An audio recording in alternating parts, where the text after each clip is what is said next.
Well, greetings, everyone. Welcome to the pre-show. This is Scotty Roberts, of course. Good to have you all here. Sean Stroik, good to see you, brother. We start officially at 3 minutes after the top of the hour. So we have about a minute and a half, a little bit more, and we start on the radio station over at Subspace Odyssey Radio, odysseyradio.com. Did it every time. Moses did it every time. Yes.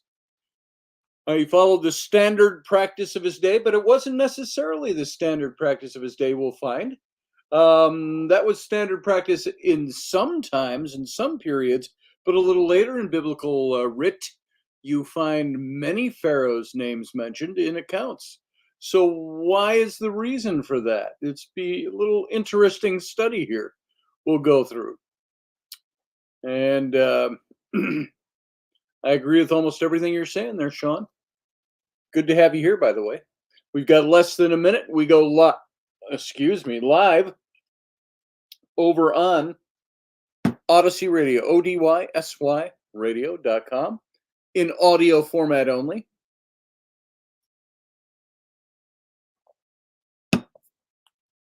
Because it's a radio station. All right.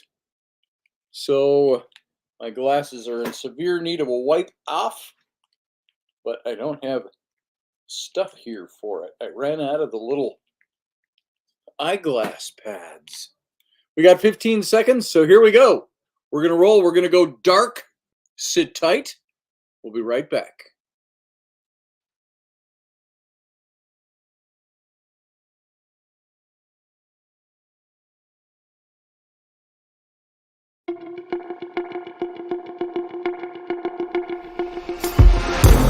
The Intrepid radio program with Scotty Roberts. Intelligent talk.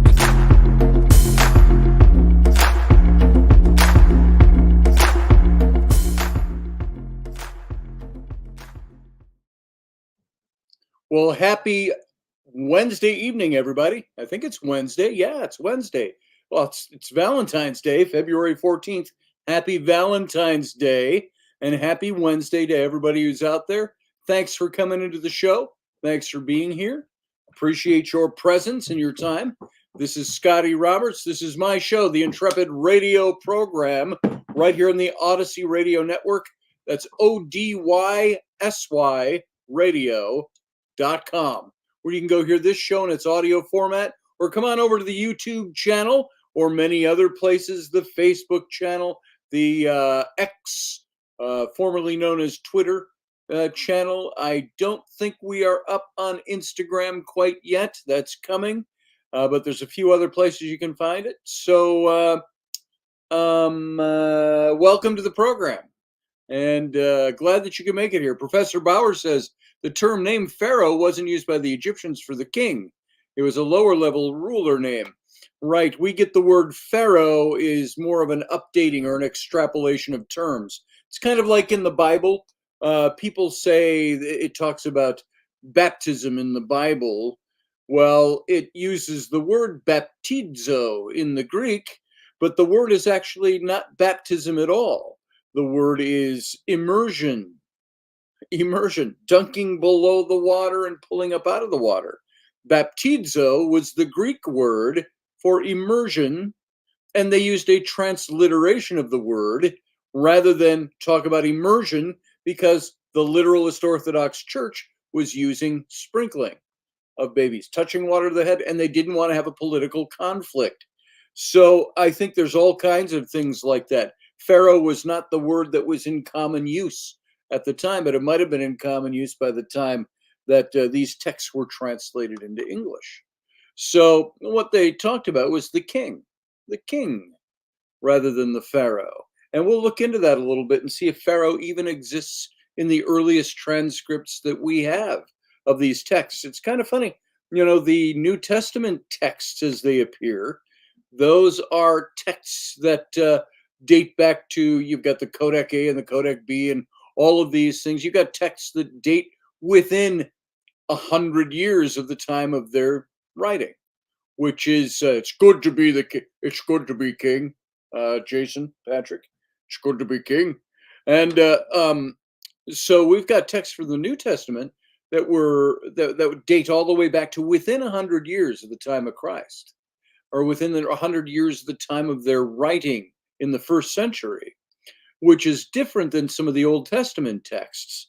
A lot of the Old Testament texts we have, they date back, say, the books of Moses, Genesis, Exodus, Leviticus, Numbers, and Deuteronomy, the first 5 books of the Old Testament, the Torah. These are books that date back to the Septuaginta, or the Septuagint, the Greek translation of the Old Testament text, or the Pentateuch, the first 5 books. And these were done by, well, according to history and stories told in history, there were 72 rabbis that went to Ptolemy II and asked for permission to go into the Library of Alexandria and recreate the Hebrew texts as they existed prior to the Babylonian captivity. And so, because all that stuff was wiped out. Now, this was why the Jews were very strong on oral tradition and memorizing. So they went in with all these 72 rabbis went in, and through the oral tradition, as well as documents that existed at the Library of Alexandria in the 400s BCE. They went there and they reconstructed the texts of the Old Testament. Now, the big question is, was the Pharaoh named in those old texts? Was he ever named? Did the rabbis who had recited the Torah for hundreds of years after their destruction or their loss, did they have all of this in their head already, word for word, verbatim?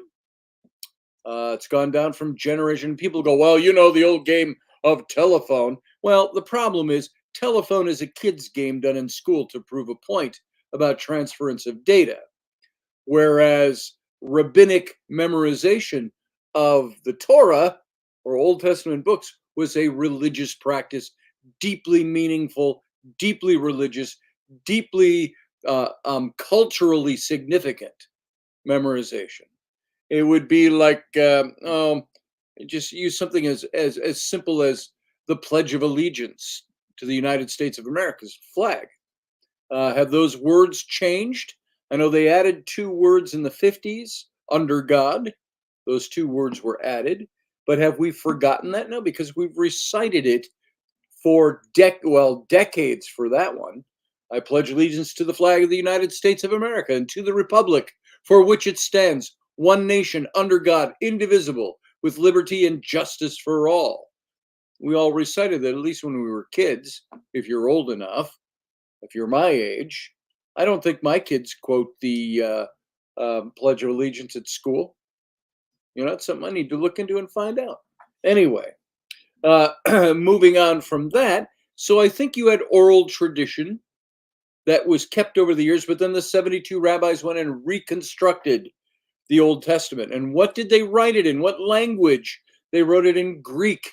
This was after the Hellenization of the Middle Eastern world, of the entire world at that point, the making Greek of everything. Ptolemy being the pharaoh, the Greek pharaoh of Egypt. And let's see, what do you got here? And in the 50 years, because of McCarthyism and the Red Scare. Yeah, there you go. So, so says Jason about the Pledge of Allegiance. So you've got these 72 rabbis reconstructed the text. They wrote it in Greek, and the Greek was known as, the Greek version of the Old Testament was known as the Septuagint or the Septuaginta. And that Septuagint is exactly, if I were to pull a Bible, I have a King James Bible sitting over there, or an NIV, a New International Version, or a modernized version of the Bible. Let's pull the current Bible off of my shelf over there. Look it up, the Old Testament, from Genesis to the last book of the Old Testament. That's the Septuagint. That's been repeated, and the English has been updated, but they haven't updated necessarily any of the information. We go, oh, there's all these scribal additions and edits and all that over the years. I think since the Septuagint, you haven't had much. And where there are some, they're noted, and scholars have noted them. This didn't appear in the earlier text, but it appeared in this text. Or this passage is missing from the earlier text. When I was in seminary, I took textual criticisms courses, and those classes identified most of the problematic areas of the Bible, New Testament and Old Testament. And the interesting thing is there wasn't a whole lot that was a whole lot different from the earliest texts we have. So when you want to go back and talk about the story of Moses, the story of the Exodus, Genesis, and the first 5 books of the Bible, you're going back basically to the Septuagint, which was the Greek rewriting of the oral traditions and the manuscripts that would have been kept at the Library of Alexandria prior to 400 BCE. So you're going back pretty far to get to those texts. So all of that to say this, title for tonight's show, Amenhotep II. There, I've named the pharaoh. I believe it's easy to figure out who he was. And there's lots of clues in the Old Testament documents, in the Septuagint, that will tell you when the Exodus took place. I think, however, by the time 1,000 years into the land, after the conquest of Canaan, after what you got, the Exodus, 40 years wandering in the wilderness, Moses dies atop Mount Nebo, Caleb takes over, or Joshua takes over. They start the conquest of what became the land of Israel, the promised land, because there were inhabitants there, the Canaanites. And so they tore down cities and beat cities and so on. And that's actually one point that I want to bring up. And I don't know if I'm going to get to this in the notes a little bit later tonight, but one point for me that really started to establish the dating system of the Old Testament, you've got, and I've mentioned this before in talking about this topic, if you go to your Old Testament, go to the book of 1 Kings, chapter 6, verse 1. And I'm going to paraphrase it. It basically says that the founding of Solomon's temple, Solomon, the son of David, who was the first unifier of all the clans in Israel, and he became almost like in Ireland with Brian Boru, who became the first high king. David became the first high king, if you will. Well, he was the second. Saul was the first high king. David unified them even more, established Jerusalem as the capital, brought the Ark of the Covenant in, and wanted to build the temple, but that was left to his son Solomon. So it says in 1 Kings 6:1, in the year that Solomon dedicated the founding of the temple, Temple 1, as it's known archaeologically, in Jerusalem, it was 480 years after the Exodus. Now, could it have been 477 years? Could it have been 482 years? Was it an even number of years? We don't know for sure. What the text tells us is that it was a 480-year block of time had passed. It also tells us that after Joseph came to Egypt, sold into slavery, a story taking place a few hundred years earlier, and brings his father's family, his father being Jacob or Israel, and his clan of about 70 people from Canaan into Egypt to settle there. Joseph's the Grand Vizier, a huge, interesting story about him. You talk about the Hyksos period in Egypt, and that's where I think Joseph fits in, and there's lots of reasons for that. We've talked about that before. Maybe we'll do it again some other time. But we're told that, the Hebrews were slaves for 400 years in Egypt. Well, it doesn't quite work out to be 400 actual calendar years. There's portions of 4 centuries, though. It's kind of like the whole story of Jesus, his death, his burial, his resurrection on the 3rd day. People always say, well, it was 3 days. Well, it's actually, he was crucified and died on Friday and rose again on Sunday morning, according to the story. By my account, that's not even 48 hours.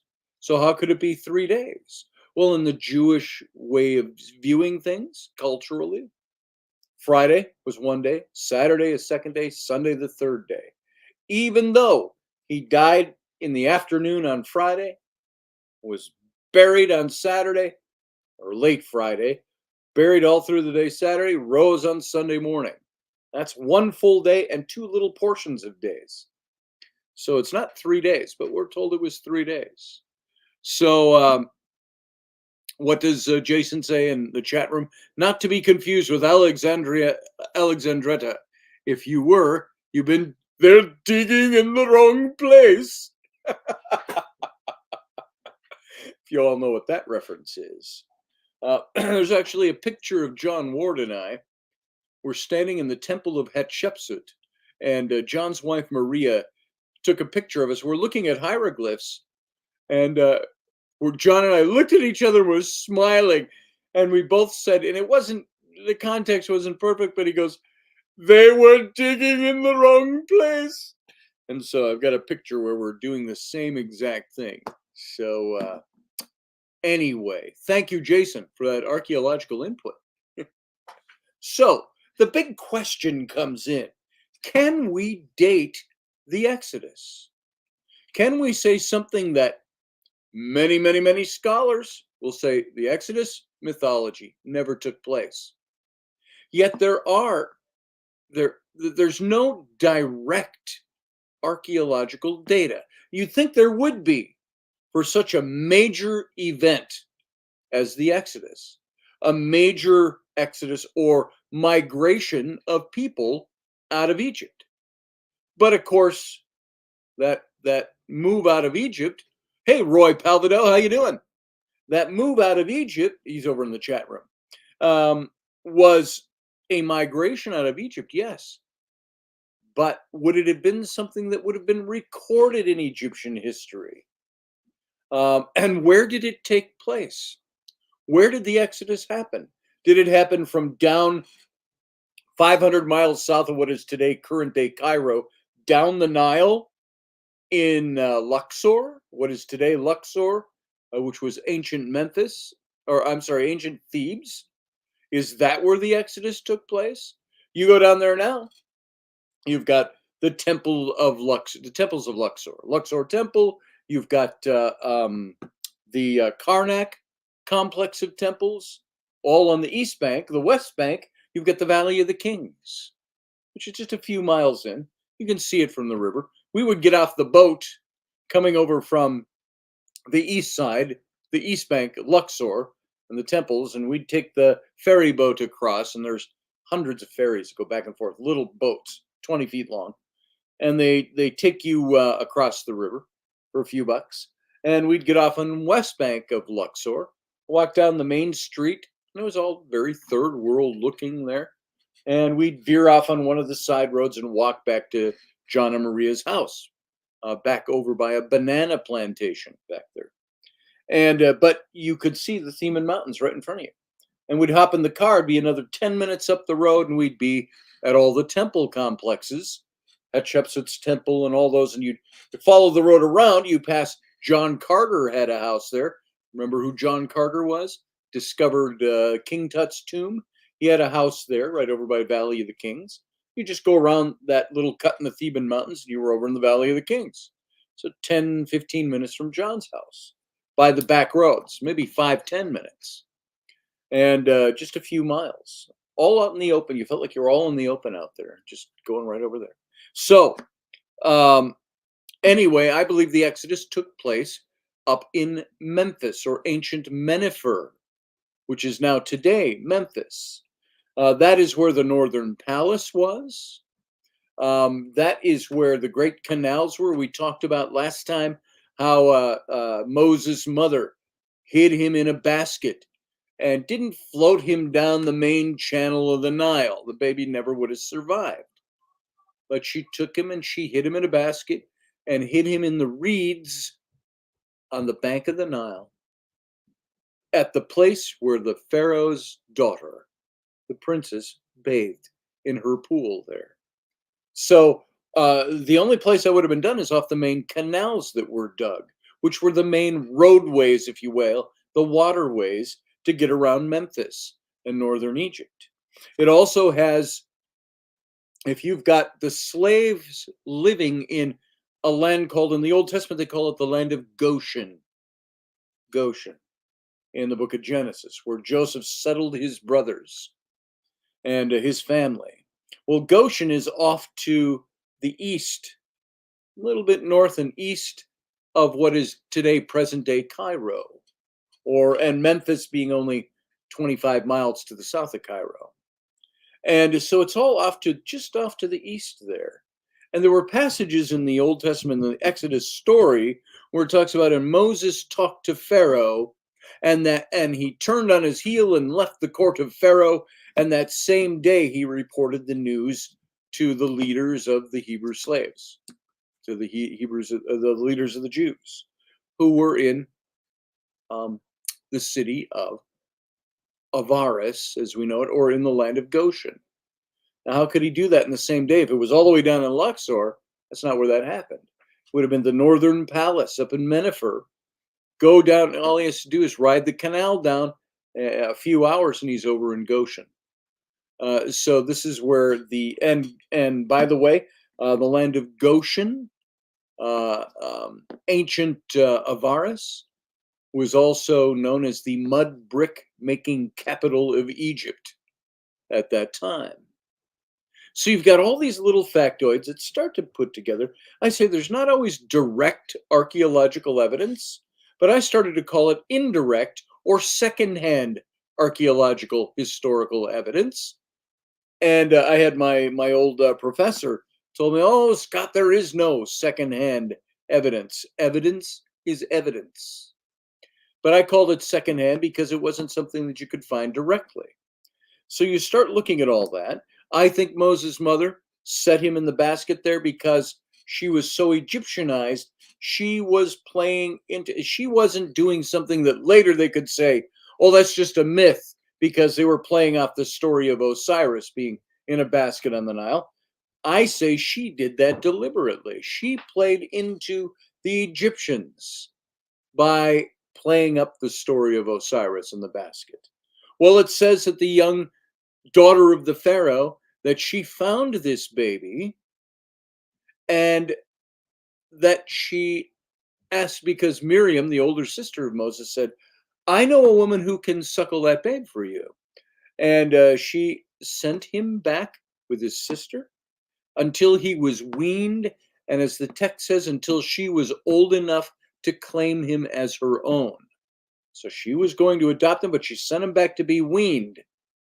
Now, the girl that would have found him, according to the dating system, if you go all the way back again to 1 Kings 6, chapter 6, verse 1, and in the 40th year, 480th year after the Exodus, Solomon laid the foundation stone, the cornerstone for the founding of Temple 1. 480 years between the time of Solomon dedicating the temple, and if you go back 480 years, the time of the Exodus. Now, there is a fairly solid date in history of the establishment of Temple 1. Now, there's many scholars that will claim, well, maybe Solomon didn't even exist. Maybe the house of David didn't exist because there's no extant archaeological evidence. Well, the same thing has happened over the years. So much little bits and pieces of evidence of the house of David, David's palace in Jerusalem, all these, the tomb of David, so on, all of these things exist. But there's not directly somebody writing, and David lived on this day and did this and this day. It doesn't state that, but you got all this archaeological evidence that exists around it. So Solomon, they say, whether you agree that he existed or not, they say that Temple 1 was founded right around 966 BCE, mid 10th century BCE, in the mid 900s. And so if you've got that happening, and you take that, and by the way, that date of 966 BC, that's a date that there's a lot of dispute over, but only in a few years' direction in either direction of that date. You'll have 3 to 6 years in either direction. Happen on this date, right in here. There's reasons they might go 5 or 6 years this way or 3 or 4 years that way. So the median date's 966.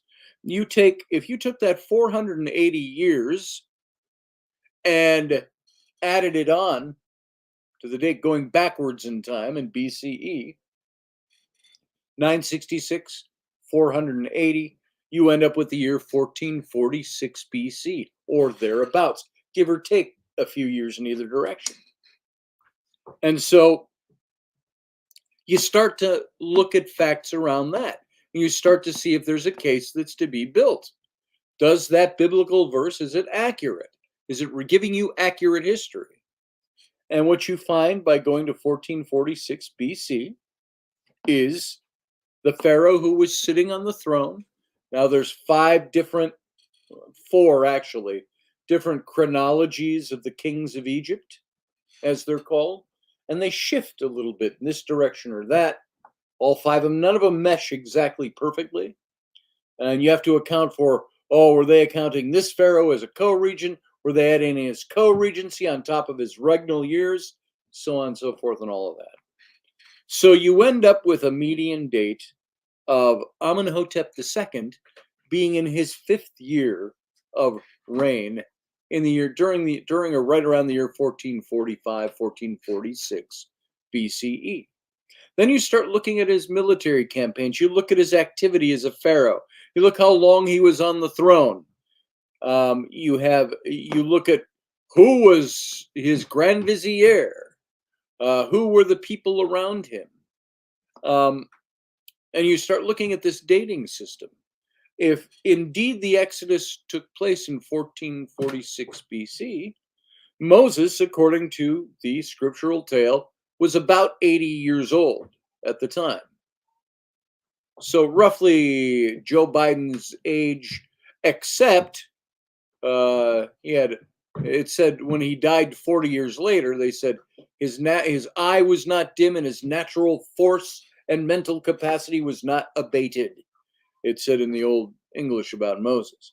They said he was pretty tough old 80-year-old dude. And he's got all that classical training, of course, from his earlier days. But if he is indeed 80 years old, then he would have been born right around 1526 BCE. Who was on the throne in 1526 BCE? You had a man named Tutmosis I. And he had a daughter. And his daughter was a woman named Matkare, who became later known by her regnal name as Hatshepsut. We've talked about some of these things before. Hatshepsut was the queen who raised this guy, this bust I have here of Senenmut. She raised him to royal power. She made him a prince of Egypt. She gave him 92 royal titles. All we know about him in Egyptian history is that Senenmut was born to commoners. We don't know anything else about him. Born to commoners. But he's raised to great heights by Hatshepsut, who was formerly known, before she became the pharaoh, she was known as Matkare. Matkare was the daughter of Pharaoh Tutmosis I. Now, as daughter of Pharaoh, she bore a title. It wasn't princess. Her title was Pharaoh's daughter. That was the actual title, Pharaoh's daughter. And there's only 2 known females in ancient Egyptian history that bore the title Pharaoh's daughter. Go to the Exodus passage. It mentions Pharaoh. It mentions Pharaoh's daughter. And Pharaoh, by the way, is a direct translation during that time period. So Pharaoh's daughter. And so who was Tutmosis I? When did Matkare, his daughter, how old was she? In 1526. If 1526 is indeed the year, at least by the biblical calendar, that Moses would have been born, 1526, Matkare was between 7 and 10 years old. And so we have in the biblical story The young woman, Pharaoh's daughter, a title, I believe, being spelled out in the scripture. Just like Pharaoh was a title, this is Pharaoh's daughter, which was a title in 1526 BCE. Pharaoh's daughter found a baby in the Nile, according to the book of Exodus, and she sends him back to his mother to be weaned and until she is old enough to claim him as her own. We don't know what age that was. But what is also interesting is this guy, and I'm going to go into some deeper material about establishing this, but Senenmut, as I've mentioned on this show before, I've written about it, so I don't want you to be bored with it because it's some of the same old information we've talked about before. But that man Senenmut, who was given 92 royal titles by Pharaoh Hatshepsut, whose parents were commoners. Nobody knew. Did that mean slave? Did that mean common laborer, common worker? She elevates him to power, and she gives him his name, Senenmut. We have no idea what his name was before that. Remember in the biblical passage, it says, I'm going to call him Moses because I drew him out of the Nile. Moses, to draw out of the water.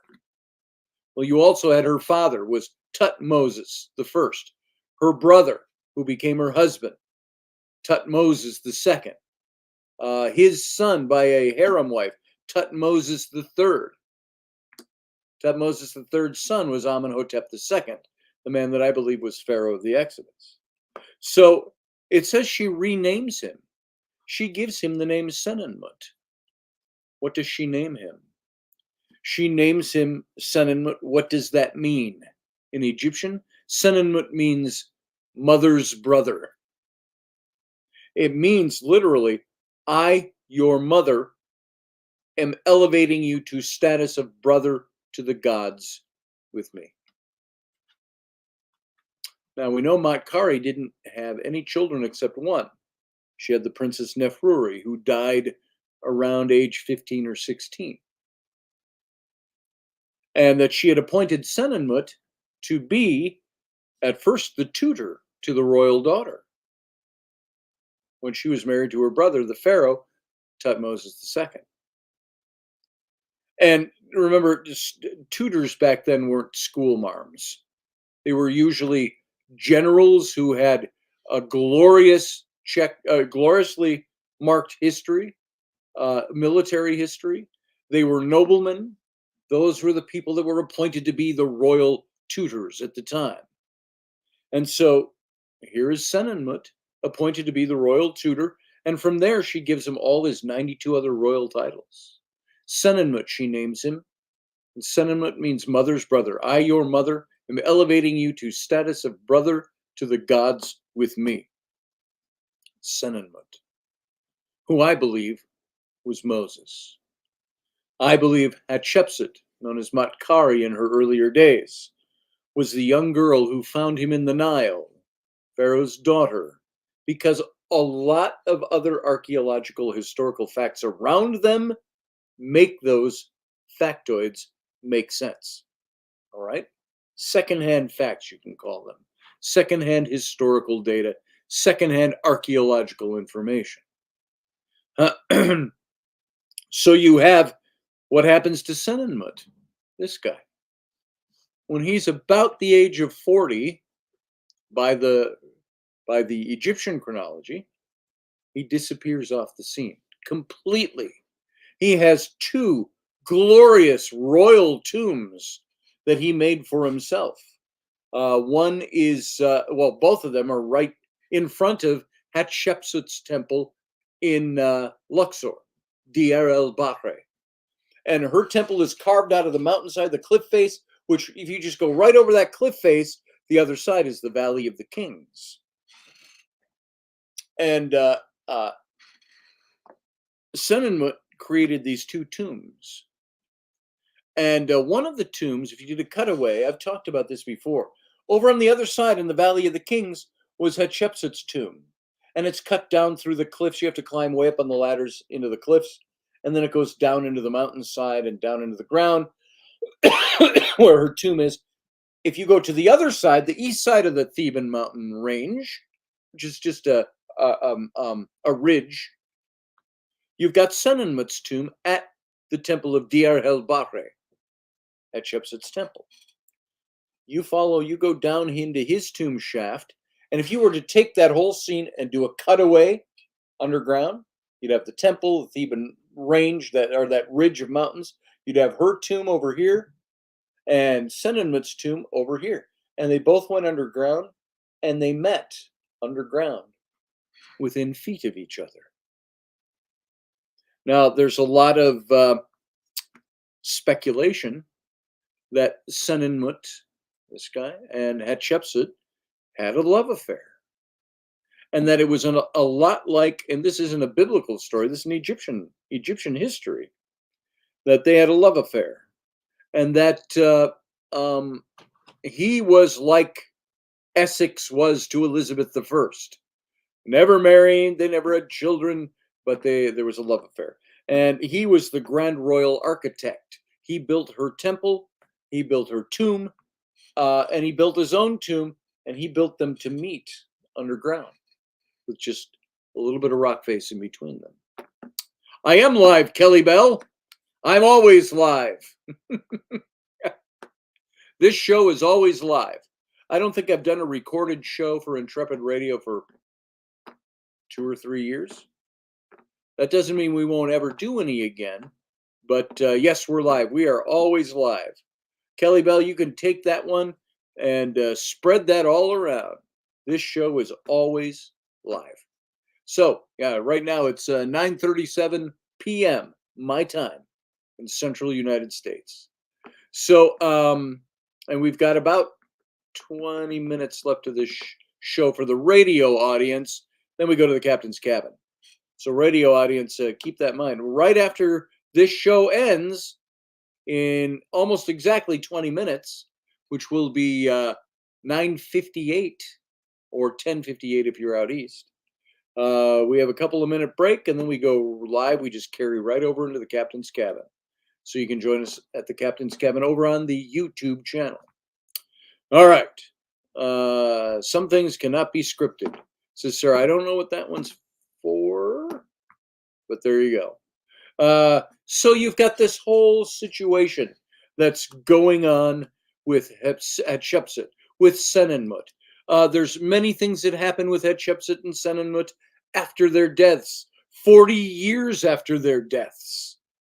40 years later, according to the biblical chronology, if the Exodus indeed took place in 1446 BCE, if Moses was indeed born in 1526, and if the Exodus took place in 1446, then in 1406, I'm sorry, Exodus in 1446, Moses was 80. And if he indeed came back and led the people out of Egypt, led not even a slave revolt, so to speak, but just a mass migration out of the enslaved, or the working class of Egypt. And then the Pharaoh chased him down. And I have lots of theories about that I've talked about. Yeah, math is hard, Sean Stroik. Lots of theories I've talked about. You know, it's interesting to me that all this confrontation between Moses and Pharaoh, he's not named in the book of Exodus, but it all takes place and culminates in the Exodus. And he's never named. And I thought, why did he do that? I do know that in Egyptian religious practice, to speak the name gave eternal life to the name.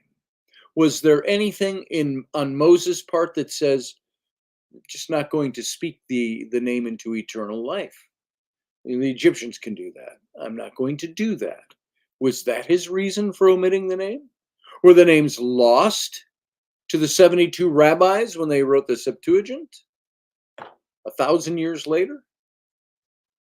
I don't know exactly. Could it be, I had a theory, could it be that, now remember, the Grand Vizier in Egypt was Pharaoh in the place of Pharaoh, was one of the things that his name meant. Senenmut was Grand Vizier to Hatshepsut, meaning if she left Egypt on campaign or whatever, she went to Punt, the big thing that happened in Punt, um, that Senenmut would have been left in charge, and he would have been the pharaoh in her absence.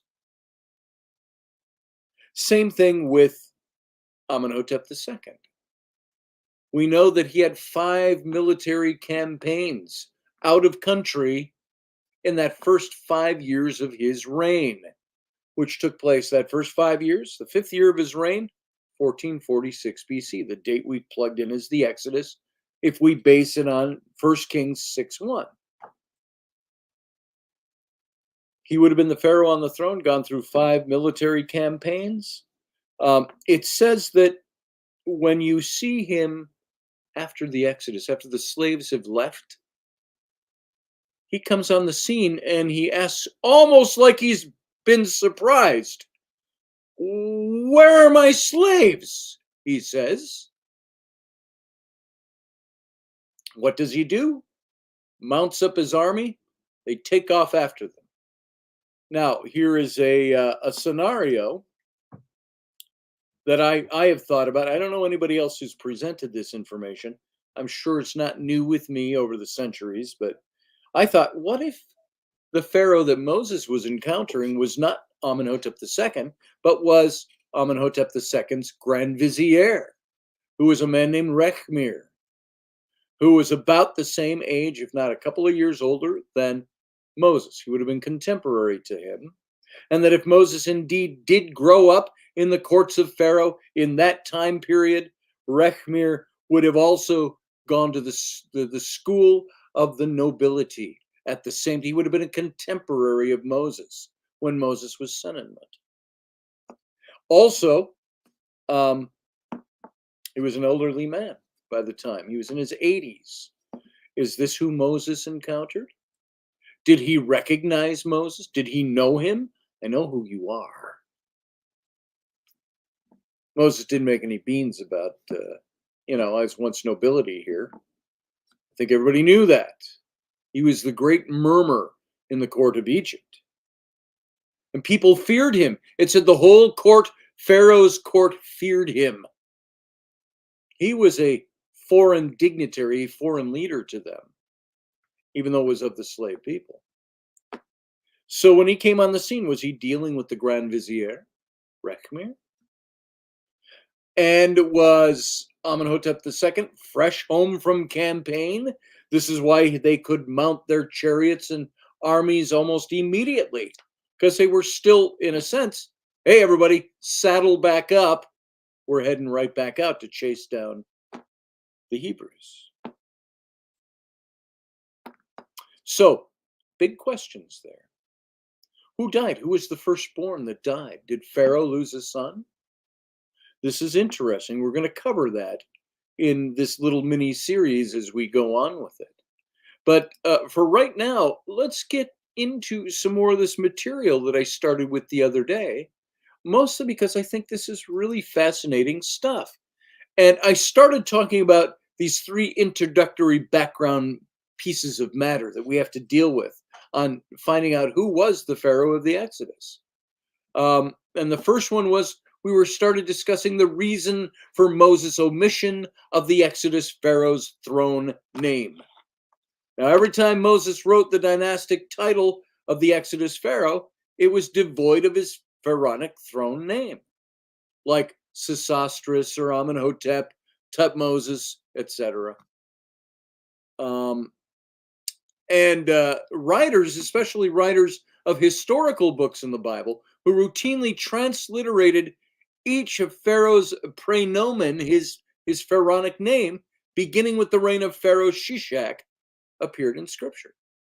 For example, Shishak is named in the Old Testament 7 times, Shishak. And though never is he referred to merely as Pharaoh, the same is true of Pharaoh Necho, whose name appears 9 times in the Old Testament. The only exception to this rule, apart from the 21 references in the prophetic books of Isaiah, Jeremiah, Ezekiel, where the Egyptian monarch is referred to only as Pharaoh. in the Greek, the Septuagint. And so the question that arises is why Moses consistently omitted the throne names of pharaohs, especially in the historical book of Exodus. Wouldn't that name be important? Or was it possible that the book of Exodus wasn't meant to give historical data, but to use history as a backup for a bigger story? And that was omission of the Pharaoh's throne name wasn't, some say it wasn't theologically motivated, but what if it was? What if it was trying to prove we're talking about God, about Yahweh, the Savior of Israel. One of the theories says that the absence of Pharaoh's praenomen in biblical history, especially the second millennium BC, is often used either to support the assertion of the legendary nature of the Exodus narrative or mythological nature of it, or to demonstrate that the Hebrew writers were not truly interested in history. And these criticisms really dissipate under a closer examination of the practice of Moses' day. Hofmeyr, I mentioned him the other day when we started this series, Egyptologist. He suggests that the absence of Pharaoh's name may ultimately be for theological reasons, because the Bible is not trying to answer the question, who is the Pharaoh of the Exodus, to satisfy the curiosity of modern historians down the line. Rather, it was seeking to clarify for Israel who was the God of the Exodus. This was his theory. And to support this idea, he appeals to Exodus 5:1, which he uses to suggest that Pharaoh not only rejects Moses' petition to allow the Hebrews to worship Yahweh in the desert, but he rebuffs Yahweh by denying knowledge of him, setting the stage for all these subsequent series of plagues in which Yahweh manifests his power both to Pharaoh and to Israel. And Moses thus avenges Pharaoh's reproach of God by leaving him unnamed. That's a theory. And Hofmeyr certainly is correct that Yahweh, or Jehovah, intended to demonstrate to the Israelites that he is God, that he is their Lord God, and to show the Egyptians that he's the Lord God. But Hofmeyr isn't justified in suggesting the absence of Pharaoh's name is motivated to desire in some kind of way to exact revenge on Pharaoh. Since Exodus 7:5 clearly states that Yahweh's message was directed not toward Pharaoh, but toward the Egyptian people. And so that goes on. So the next point is that Pharaoh's throne name is omitted in accordance with contemporary Egyptian historiography. So if Moses, and this is something Sean Stroik, you were talking about in the chat room a little earlier, if Moses did not omit Pharaoh's personal name for theological reasons, then why did he omit it? The answer is found in the historical development of monarchical terms. The dynasty title Pharaoh derives from the word that literally means great house in Egyptian. So during Egypt's old kingdom, we're talking 1,000 years before the time of the Exodus. The old kingdom, the word was used of the royal palace. Pharaoh was the royal palace. And not until sometime during the middle of the 18th dynasty, which is what we're talking about now, the smack middle of the 18th dynasty is Hatshepsut, Senenmut, I believe the Amenhotep II, Tutmosis the first, second, and third. All these pharaohs lived in the middle of the 18th dynasty. And slightly before the reign of Tutmosis III, who would have been the stepson to Hatshepsut, the father of Amenhotep II, it was used as an epithet for the Egyptian monarch. Pharaoh became known in the middle of the 18th dynasty as the word that no longer applied to the royal palace or the house of Pharaoh. It applied to the Pharaoh himself. The king himself became Pharaoh in the middle of the 18th dynasty. So I see somebody saying something. I saw Yahweh stick out underneath there. Professor Bauer says Moses and Yahweh were mid-level administrators. Stories were manipulated to create a story. Says who? Says who? Moses, I think, was an actual historical figure. Why is there any reason to believe that he doesn't exist as much as we believe Nostradamus existed, or Queen Elizabeth I existed, or so on and so on and so on? It's because there's not direct historical data. So what we're saying is that these ancient texts that list historical data, they're a bunch of hooey. That's because these guys are just Yahweh. We're mid-level administrators. Yahweh was the private name of God back in the Old Testament. Yahweh appears long before Moses does, but Moses wrote of him, so that's where we learn of him. Let's move on from that. There's more to say on all of that stuff.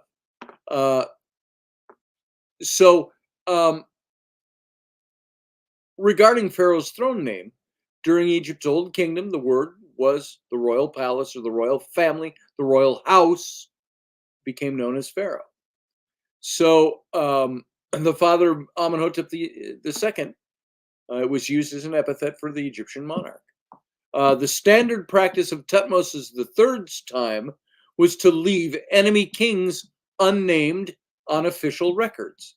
So if Moses, as Senenmut, would have attended the school of the nobility, the pharaonic house, he would have learned exactly what was being done in the time of Thutmose III, who would have been roughly just a little bit younger than he was, a few decades younger. But what did they do in that time? They traditionally always left the enemy's names off of official records, the names of the kings. The campaign of Thutmose III against a rebellious coalition at Megiddo, instigated by the Emperor Mitanni. We talked about this last week a little bit. The king of Kadesh. He's referred to as the king of Kadesh, not by his name. He's called the prince, or the prince of Megiddo. The Amata Stele of Amenhotep II, which boasts of the king's successful battles against 7 Syrian tribes of Takshi, identifies the foreign rulers only as 7 chieftains. They omitted the ruling names of these people. It was a practice of the day to omit the name of the ruler. Also, well, this is all under that first point of saying, I had this point of the reason for Moses' omission of the exodus-pharaoh's name. So we've gone through most of the good detail about that. Now we start breaking into biblical chronology, and we don't have any time left on radio. We've got just about 3 minutes left. But let's present this, the biblical chronology, the precise dating of the Exodus. So before proceeding to what I believe and really establishing why I believe the exact date I gave you was it, we can establish that date. And the central text for this is 1 Kings 6:1. You got to go read that. It connects the Exodus to later Israelite history by noting that Solomon began constructing the temple in the 480th year after the Exodus, signifying an elapsed time of 479 plus years. So, which imperial data, Elderberry? The chronology of the kings of Egypt, that imperial data comes from Egypt. Those records exist. So these pharaohs ruled. All right. 1446 was the date of the Exodus. I also believe there is an event that took place, remember at the beginning of the conquest of Canaan? 40 years after the Exodus, Joshua takes over. What's the first city they conquer? Jericho. The walls came tumbling down. Jericho. Well, Jericho, if you go to the ruins, the tell in the center of Jericho today, which still exists, Kathleen Kenyon went there. Many archaeologists went there. That was dated, the destruction of that city was dated to 1405 BCE, which would have been 1446 BC to 1405 BC is roughly 41 years difference. So if they wandered in the wilderness for 40 years, the first military act they had was the destruction of Jericho. That took place in 1405 BCE. According to modern archaeology, does that fit the dating system? It does. And we got to leave the point at that, because to try to dig into any more than that for tonight, we're going to start getting into new material. And I don't want to do that quite yet. So what do you got? They entered the land in 1406 BCE. Moses dies. The people have been wandering for 40 years. They start conquering the land. They conquer the city of Jericho. And archaeological data for that is astounding, by the way. And they conquer Jericho in 1405, which would have been roughly 40 years after the Exodus. If the Exodus was 480 years before the founding of the temple, making it 1446 BCE.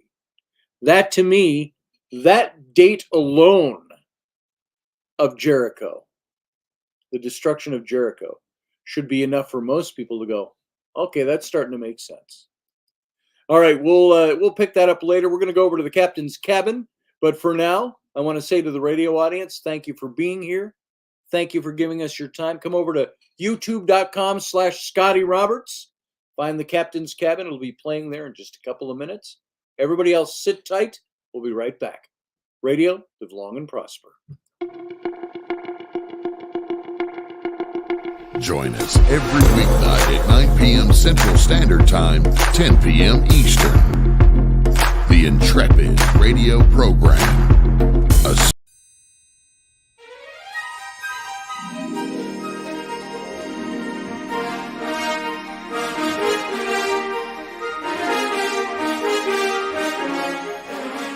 Hey folks, this is Scotty Roberts, and this is the Intrepid radio broadcast. I've been broadcasting for about 20 years now, covering such topics as science, politics, the paranormal, weird science, weird world history, archaeology, and the paranormal. Everything from ghosts to cryptids to creepy things that go bump in the night. So every week I bring you 3 new episodes. Come and join my channel and also be a patron to this site. So see the details below, and we'll see you here.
Dave, I love you, brother.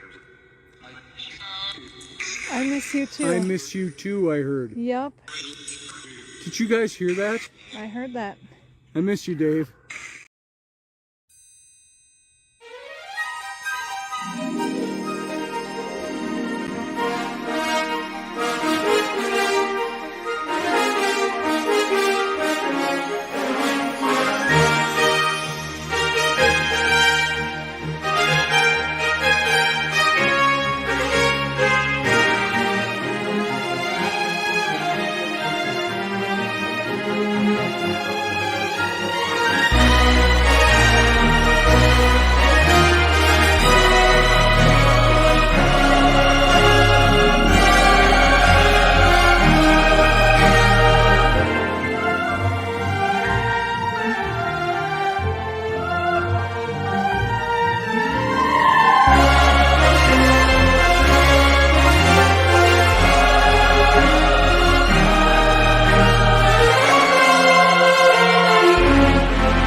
Well, Aaron, welcome to the Captain's Cabin. We went to full screen. I totally forgot to take that graphic down during the show. I was so into just talking about what I was talking about. If you notice, I've moved things around in here just a little bit. I was sitting with my computer at an angle on the end of my 7-foot-long desk here, and I was always sitting straight. I'm looking this way, and I'm typing, getting a crick in my neck. So I thought, you know what? Maybe if I shift things around on my desk, I won't have that crick in my neck anymore. And so I just switched that around today. That's why the field of view is a little different. So, so Professor Bauer, you think that there were attack helicopters that aided in the Exodus? Because you know the Abydos lintel is not as old as the Exodus. So there you go. All right. Let's see. What did Mr. Robertson? Yeah, that was funny. That was for how about that? That was for Wendy's Valentine's show with Kenny B this morning. So let me edit that out. She is my radio wife. That's why we put that up there. There you go. Robertson is gone for tonight. So there you go. Thank you, Field Guy. So good evening, Claudette. Good to see everyone. I'm glad you're making it for the second half of the show. Good to have you here.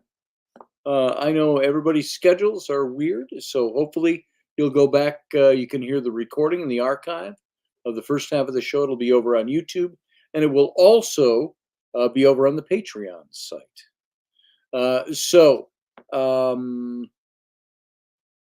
I like talking about this stuff, and I think that there's some very interesting information here.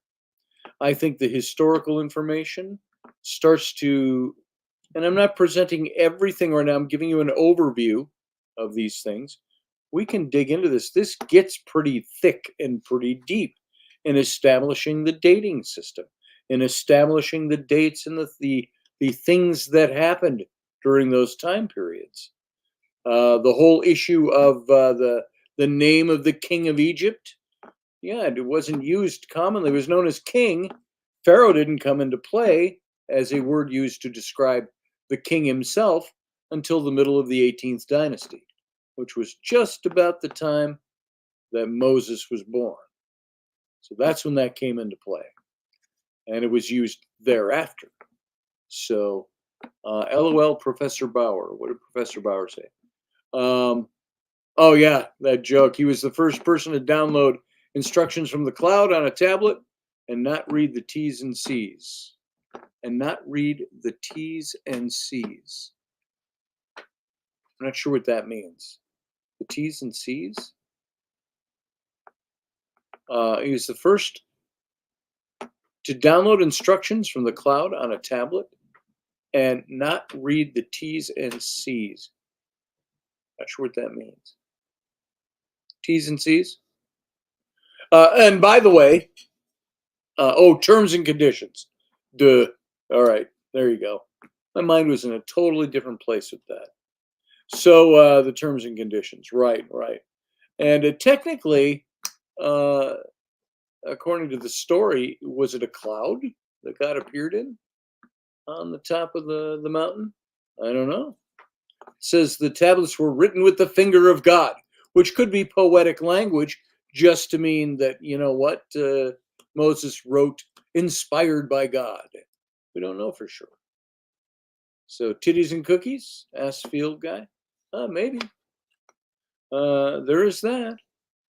So I think it's interesting too that I have in the book, I'd put in that I thought that Sarabat el-Khadim was the mountain of God mentioned in the Old Testament. And that because you've got the community that was up there of priests, you've got all the tablet making that was done there, stone tablets. You've got piles of debris of discarded stone tablets that they'd be inscribing them, they broke and they'd throw them on the spoil pile. You got all the temples, the shrines that are up there. And it's mentioned in the Old Testament, in the story of the Exodus.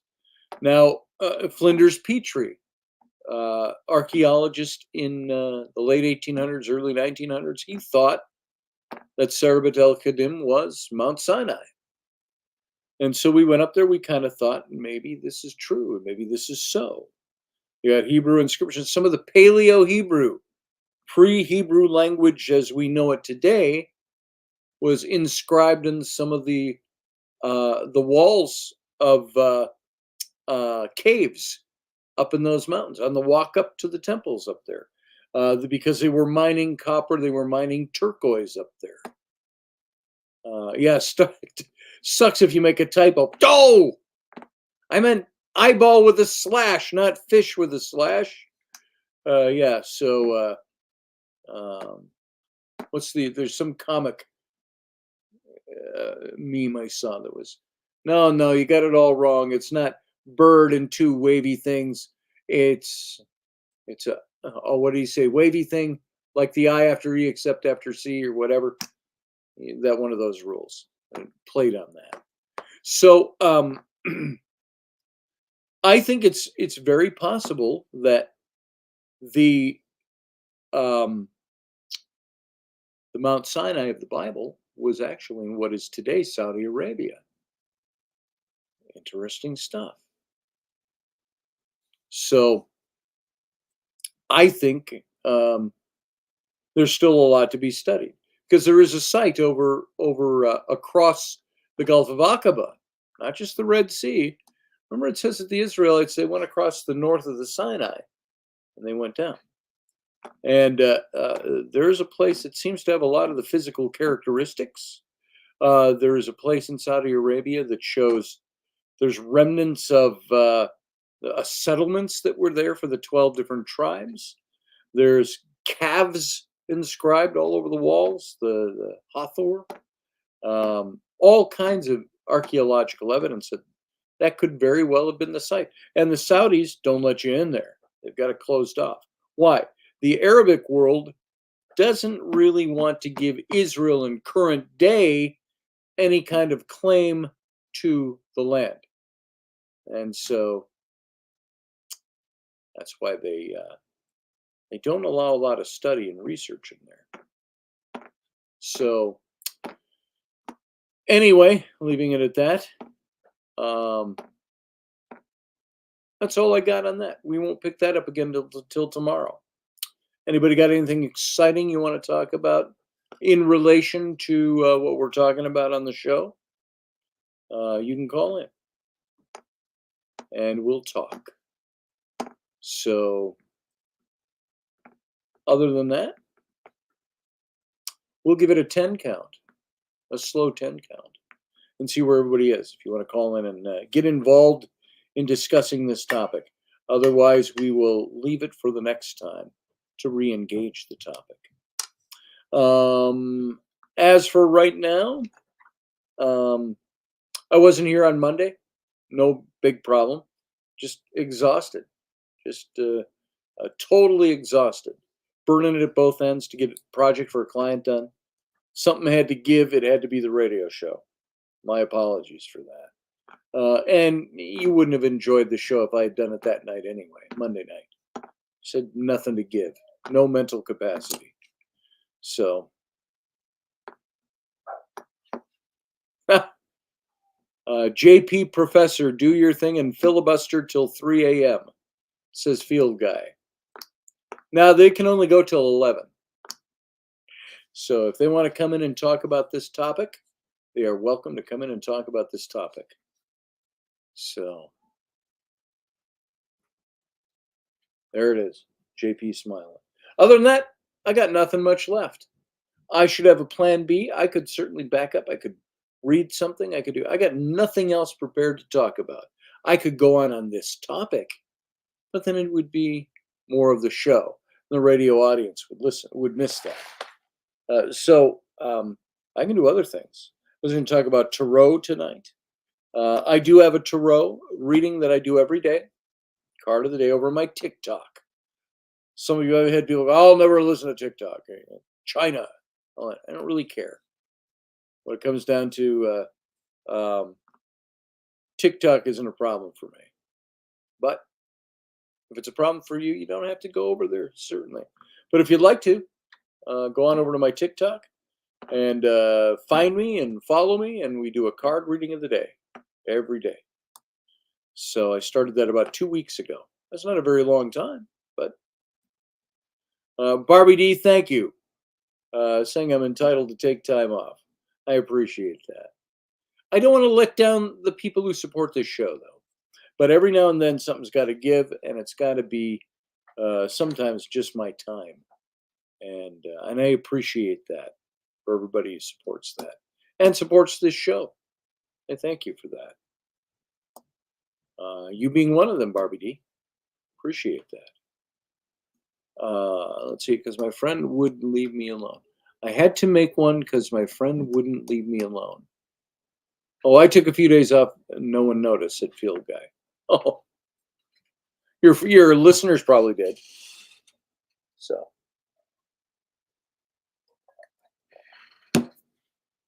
yeah, everything's going just fine over here. Health is good. I've met with all the appropriate doctors. I've got another doctor's appointment. I got to meet with that cardiologist, but that's not till May. It's funny. You've got to get your cardiology appointment in. Okay, well, let's get in. Well, he's not open until May 20th. Okay, I'll take the May. I remember telling the nurse, she goes, his first day available is May 20th. I go, May 20th. I don't think I'm doing anything on May 20th. I said, I don't have my calendar in front of me, but it's a good guess I'm open. I'll let you know if there's a conflict. So, Sean Strike says, fuck TikTok, sorry. Scotty, you don't have to apologize to me. It's not my company. I just do tarot readings over there. So, Sarah Yusuf is with us. Let's bring in Sarah. How you doing, Sarah? Sarah? You there? Hold on, I gotta fix my audio. All right. Testing 1, 2, 3. Yeah, just about Field Oh, Guy. okay, much better. 2036. Well, happy Valentine's Day, everybody. And happy Valentine's Day to you too, Sarah. For the rest of us, it's Singles Awareness Day, but the real holiday is tomorrow when you have all that Singles discount. Awareness Day. When you have all that that discount chocolate.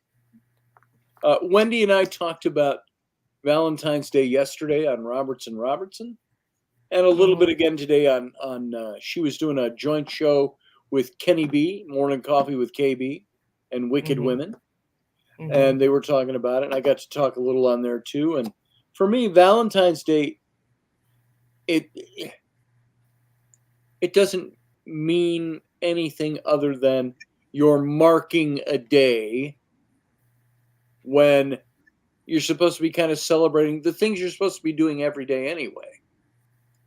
So I like telling my wife I love her. I love giving stuff to my wife. I love taking her out. I love giving her cards, making her things, doing stuff for her.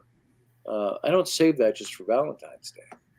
And Valentine's Day is just the day where I went out and I bought little grab bags for the kids, of nothing stuff. Little dollar trinkets and filled little bags for Happy Valentine's Day. And I can tell you this much. If anybody out there in TV land forgot to get something for their significant other, if you have a crumble cookie anywhere near you, go get crumble cookies. They'll be happily fat. I love them. There it is. I heard somebody on radio show today. It was the Rush Limbaugh, the two guys that took his spot on radio. Buck and Gill. Not Gill. Buck and... Oh, good grief. You know who they are. Sounds like a redneck show. Yeah, it sounds like it. But they're pretty good. And they were talking to a woman they were asking questions about, are there any holidays? Let me ask this of you, Sarah. You're a woman. And there are holidays that if men miss them, they get in huge trouble from their women folk. Are there any holidays that if women miss them, that guys have just as much right to give them as much shit as they give guys for missing an anniversary or Mother's Day or Valentine's Day, things like that? What do you think? Well, I mean, the only thing that really comes to mind about, male holidays is Father's Day. So, but that's, assuming that you have kids or your father's still living. But I mean, it's like with everything else, it's about intention, because some people need a reminder, to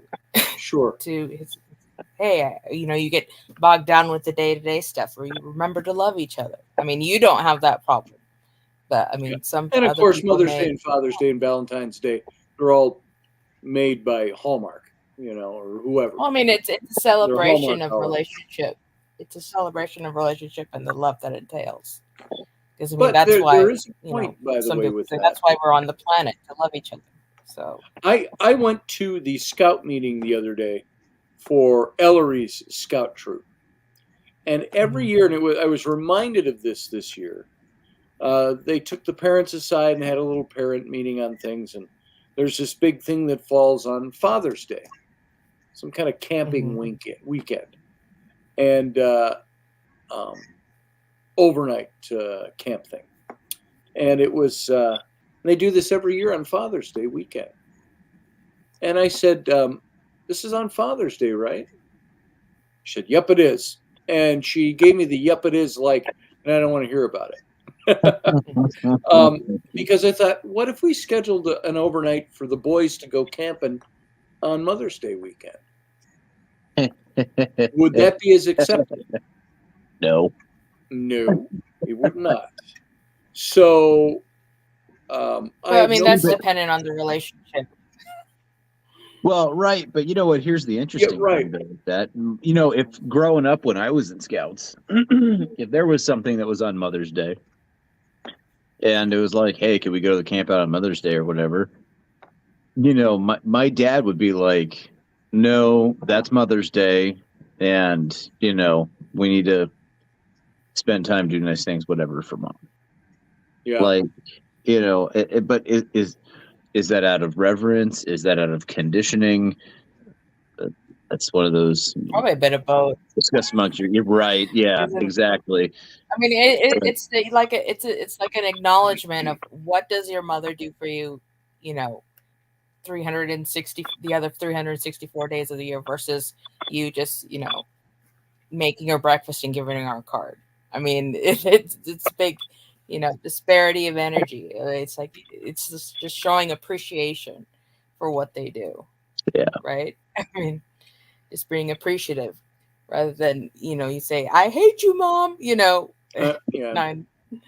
On this one day, I love you, Mom. On this one day, yes.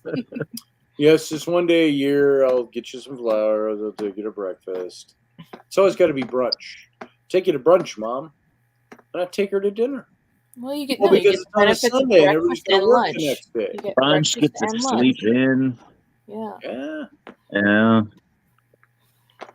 So yeah, we have a double standard on some of these things. Holidays, Father's Day. How many people recognize Father's Day? I mean, it's recognized. You get a card, you get a pair of socks, you know, if you get card that. to Lowe's, yeah. And yeah, Gift card to Lowe's. Card to Lowe's. And all right, it'd have to be a gift card to car parts or something like that for me. Yeah, there you go. But then of course you got dads who don't do car work. I don't do auto mechanic work. Well, yeah, and plus the gift card to Lowe's is just a gentle reminder that you still have stuff to fix around the house. Yeah, that's really all it is. That would be like on Mother's Day, getting my wife a rake and a pair of gloves. Oh, they're pink gloves though. They're women's gloves. Or a new dishwasher or new dishwashing, new vacuum. Palmolive dishwashing latex gloves. Yeah.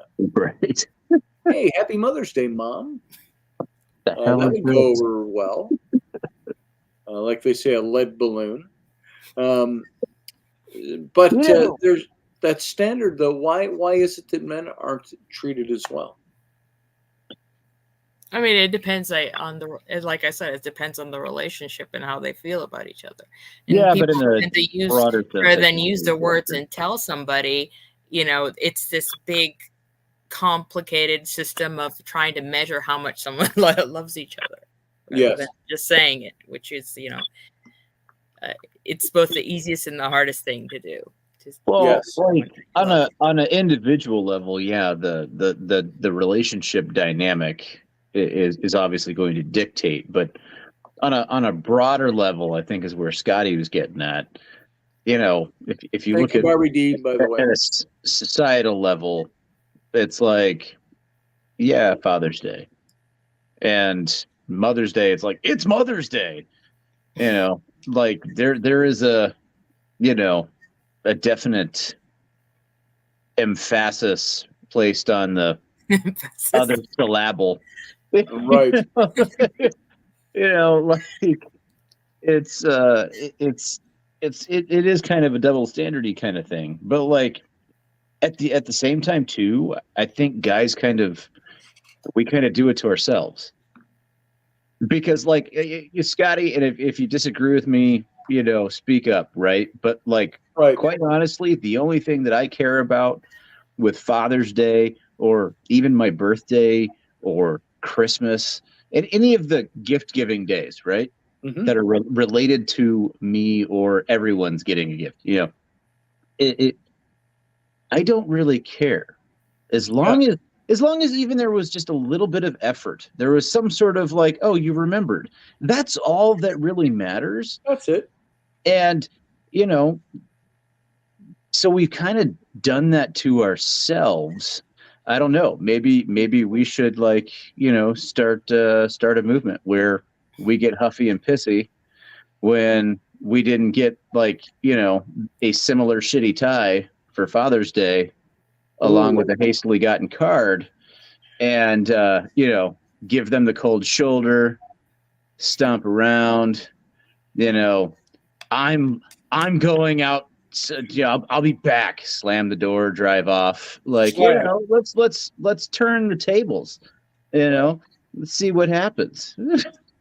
I'm going drinking. Right.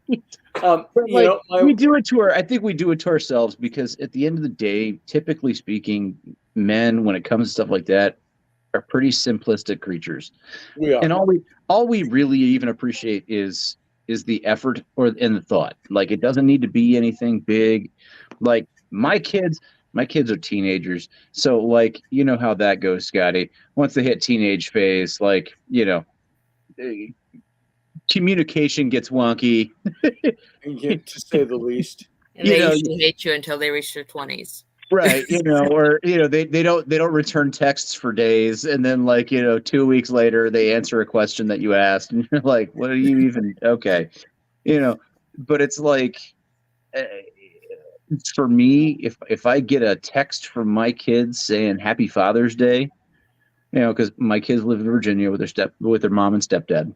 Mm-hmm. And you know, so like if I get a text message from my kids saying Happy Father's Day, and like that's it, dude, I'm over the moon. I don't care. I'm having a good day, and I you love know, it like when my daughters, my older daughters, Abby and Bryn, they sent a box that arrived today, and all that was in the box was a bag of dark chocolates for Dad. It said, "Love you, Dad.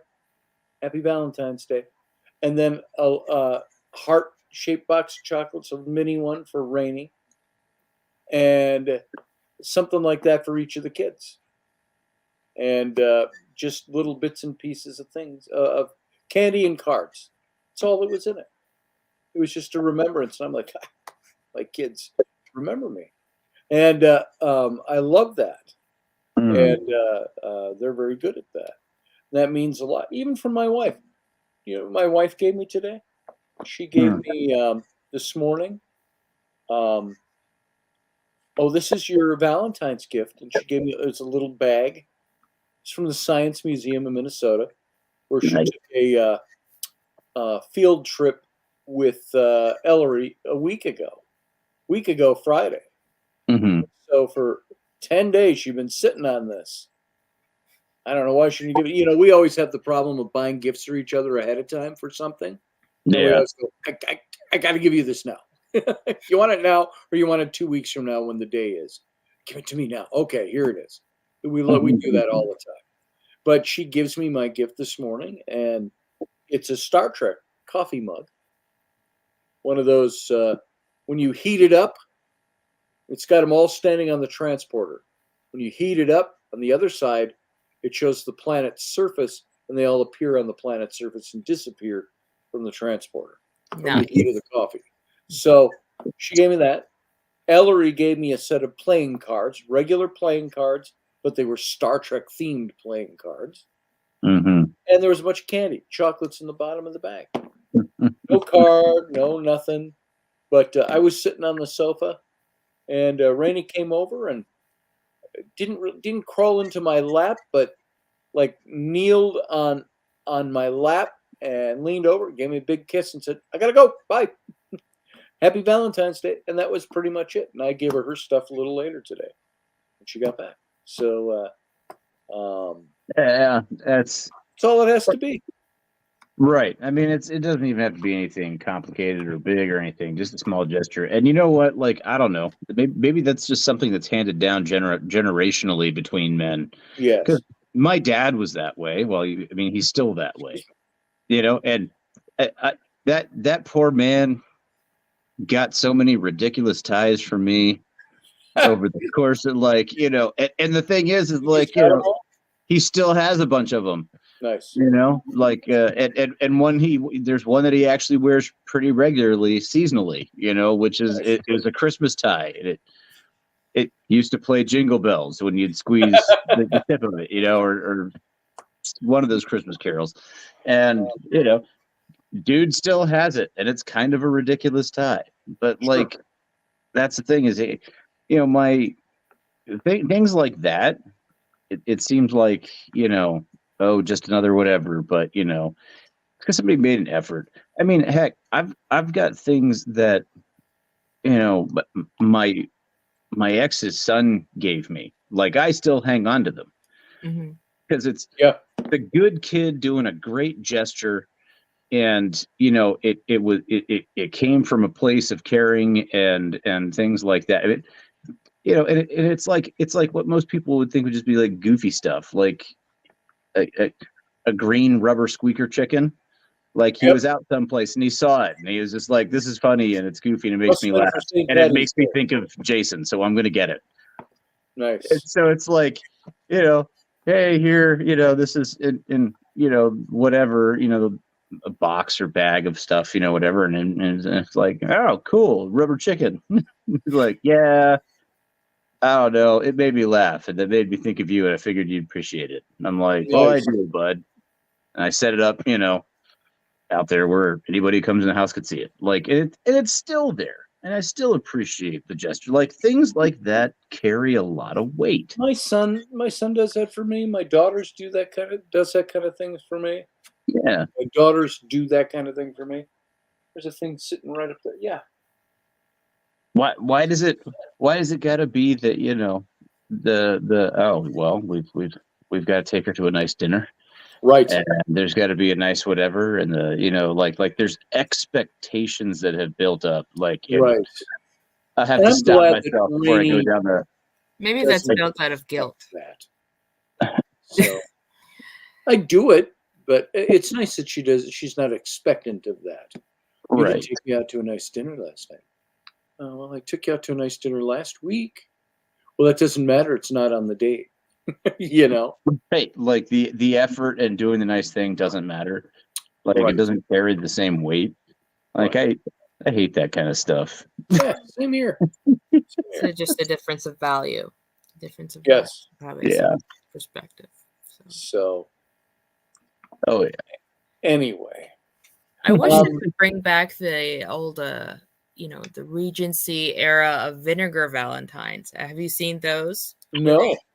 It's basically, you have like a Valentine's Day card, but they're like insults.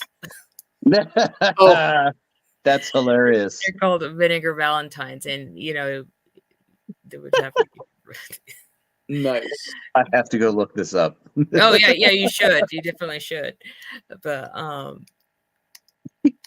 it's Valentine's Day has always been something that we seem to have lost the meaning of it, from long ago. Because when did it become about evolve to what we have now versus a festival to celebrate Saint Valentine? There's a Catholic saint, right? Saint Valentine, who secretly married people or something like that. The secretly married Romans, the Roman soldiers, and the women, because they weren't allowed to have wives, right? Some such. Yeah. I called up Vinegar Valentines. Mm-hmm. The rude, cruel, and insulting Vinegar Valentines of the Victorian era. Subtitled, "Nothing like getting a surprise hate mail from a would-be lover" on February 14th. This has got one from, it shows a picture, I think it's it's later than the 1840s, but it's got a woman in Victorian clothing, and her eyes are closed, and she's throwing a glove down. It says, "You ask to see me home, kind sir. I thank you, but decline. One bow is quite enough for me. I'm satisfied with mine. You need not sit upon the fence to see me going by. I cannot give you such a chance. There now, dear me, don't cry." Nice. That's pretty tame compared to the other ones I've seen, though. Oh, no. It gets, pretty body and even raunchy at some point. But mostly it's like, there's like they think that they hate someone's face or something, like that. Wow. But your vote from me you will not get. I don't want a preaching suffragette. Right. Wow. But let me ask you guys, what is your opinion on cards itself? Do you appreciate them? How long do you keep them? When you think it's okay, to throw away? I have. I sit on them. I've held on to cards for an inordinately long amount of time, longer than probably should. But a lot of it too depends on who it came from and the value of it. Right. That I have personally assigned to it, obviously from whoever I received it from. But yeah, like this whole thing with like getting ready to move to St. Louis and stuff like that. I've done a lot of clearing out. I've gotten rid of a lot of cards. And there's a sense of guilt. Well, you have to pull, the whole Marie Kondo thing. It's like you just to bring you to take the object. You take the object out. You say, thank you for your service, and then you move on. So I mean, if you're choosing not to keep it, so I mean, you acknowledge the energy that and the pleasure that it gave you, the emotions and stuff that it's attached to it. You honor the attachment. So, right. But I mean, I'm I'm not a big card person, and most of like say if I get them from my friends or family or whatever, and half of me, it feels like they're being, I get the sentiment and the gesture, but it's always like full of glitter, and you get glitter everywhere. And it's hard to, vacuum up and keep things clean. And it's like, it's passive aggressive, like, yeah, I appreciate like your your friends sentiment, but hate thank you for, glitter bombing the house. I can't go out and have sparkles all over your clothes and face or whatever and not notice. Sarah, your friends hate you. Yeah, they're the right kinds of friends. I know. Keep them. Yeah, it feels like that. Nice. Because they know what how clean I am, and I keep stuff up, and still with the glitter cards, it's like the same concept of other friends giving a friend's kid a loud toy, at Christmas. My aunt did that one year.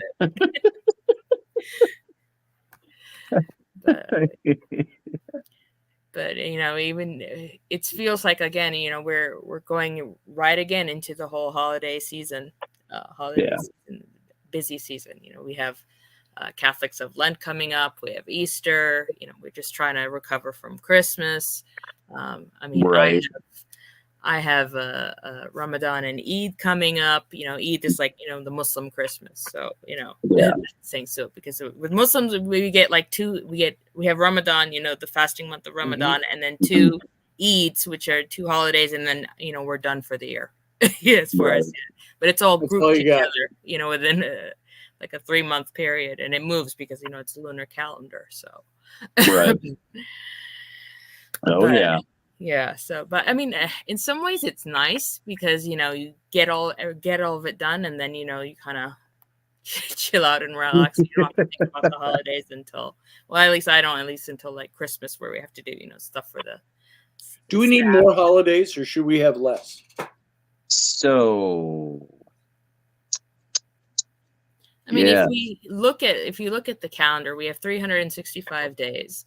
And if you look deep enough, somebody has some sort of, official day. Like if you did a Scotty Roberts Day or official, Pancake Day or something. There's a holiday for, for everything. If you look deep enough, and I mean, not all the calendars recognize it, or, our national holiday. But I mean, there's always something to celebrate. So. Yeah, it wouldn't be a bad idea. Says he has every birthday, Christmas, etc. card I've ever gotten in a box. Wow. Yeah, single box. How old are you, field guy? I'm just trying to figure out how. 40-year-old virgin, dude. It's true.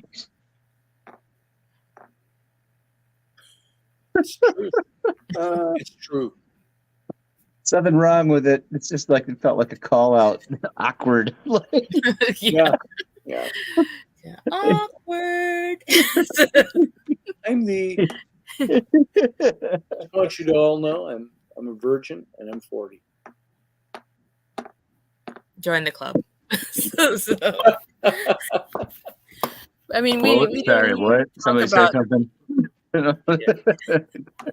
We don't even talk about the Valentine's Day massacre. We don't even celebrate that. Right. Yeah. So, I mean, honestly, I'm surprised that on Valentine's Day there aren't more gun stores doing deep discounts on 45 ACP, because that's what feeds a Thompson gun, and you're using the old Chicago typewriter, cut somebody down. I'm just, hey, lean into that one. I'd like to see that. I think that would be hilarious. I would go buy a box of cartridges. Let's see where it goes. Well, let me ask you both as gun owners, because I'll just go ahead and ask this. I saw on the news that they were counting up how many not school shootings, but shootings in public for they were saying it was like 48 plus since January. So why don't we have, if it's that much? I mean, it was like earlier today they were talking about one killed and several 30 plus people injured or whatever through that what happened in Kansas City. Well, so let me run this by you. And I know that I'm probably going to get a lot of horrible judgment, but thought experiment. Yeah. How come nobody's showing their face tonight, by the way, other than me? Oh, because I'm totally over there, Jason, or I'm totally. I have no idea. Be on I'm sorry camera. to flirt in while that was going on. Go ahead. I'll show my sexiness. Why not? So you understand what the purpose of the Second Amendment is, correct? Yeah. Yes.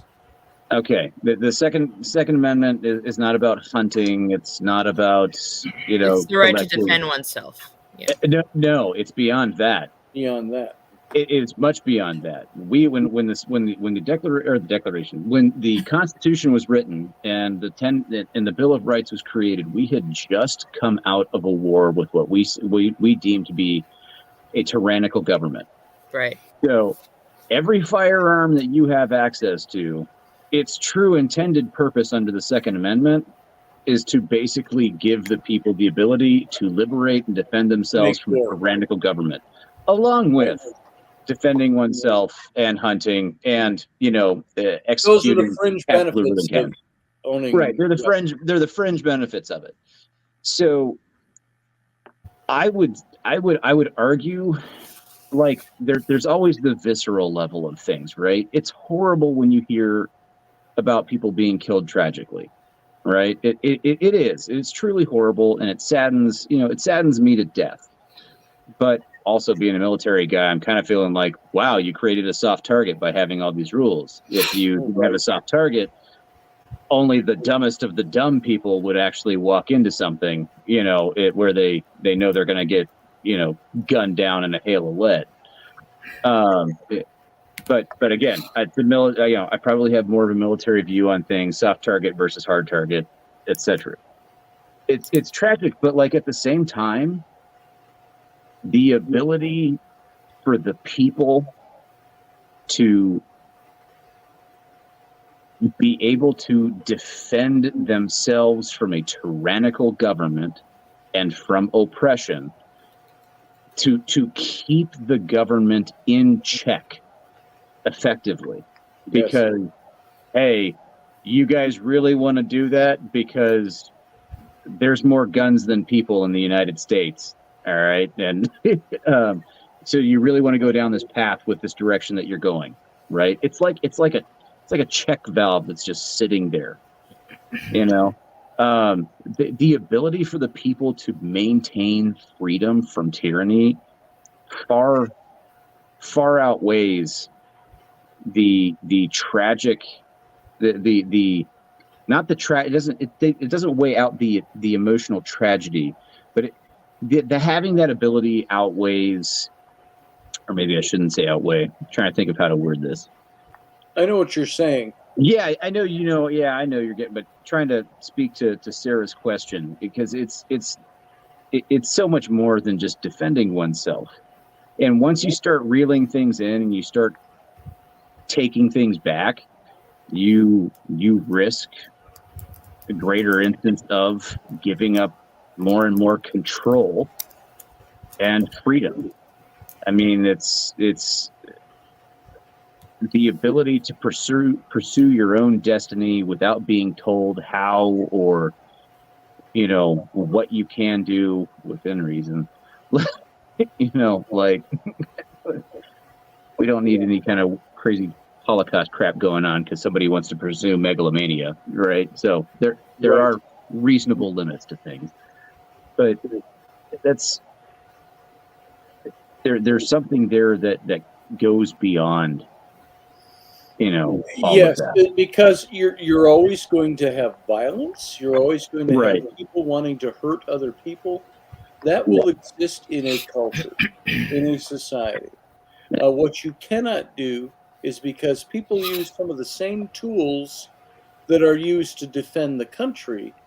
Doesn't mean that you should take the citizens' rights away to have those tools to defend the country. I mean, do you want to take away? You know what? Everybody likes to drink a beer. Guess what? Cars are dangerous when people drink beer, so we're taking cars away from everybody. Right. And that's kind of a drastic kind of smart ass kind of way of putting it. That's an extreme example, but I mean, like with the case of guns, I mean, should people go through a mental health check, or have to be a certain age, or I don't think they do already. Ever yeah, we already do. All of that stuff is already in place. They didn't think that way 250 years ago. They didn't think, this guy's got to have a mental health check before he owns his own firearm. Right. They didn't think you just stood down the British at Concord Bridge, and he's got a buttload of PTSD. We better take his musket away. Right. No, Thomas went back to the farm field and he plowed, and then he raised children, and he, did everything else that you do, and just dealt with it. Yes. A lot of things too with stuff is like there's such a huge amount of disinformation about gun ownership, about acquiring firearms, the rules and regulations behind it, the whole process.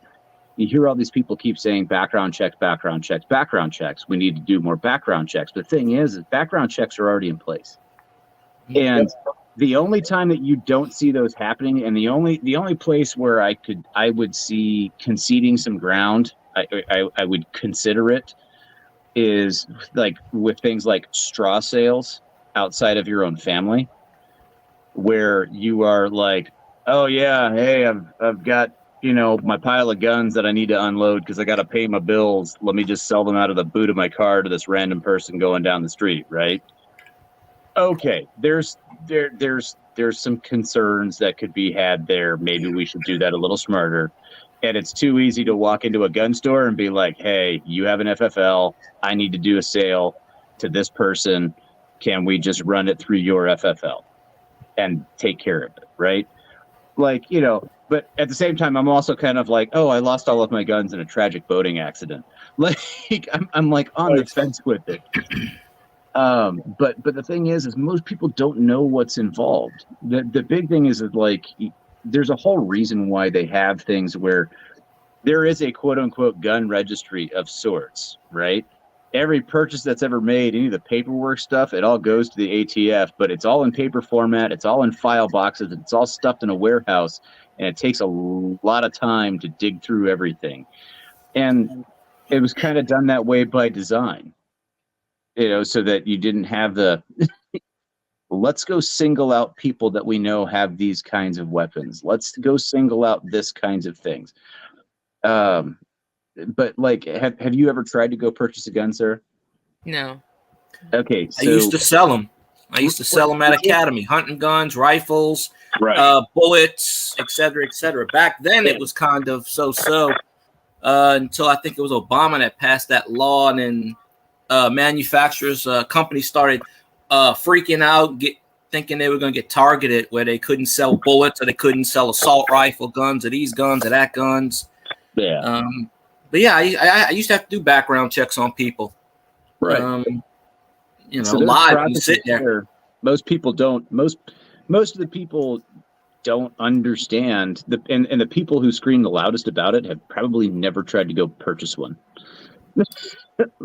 like, and there are certain things, if that they have a system where you can, it's streamlined now to an extent, so you can get a quicker response off of the system.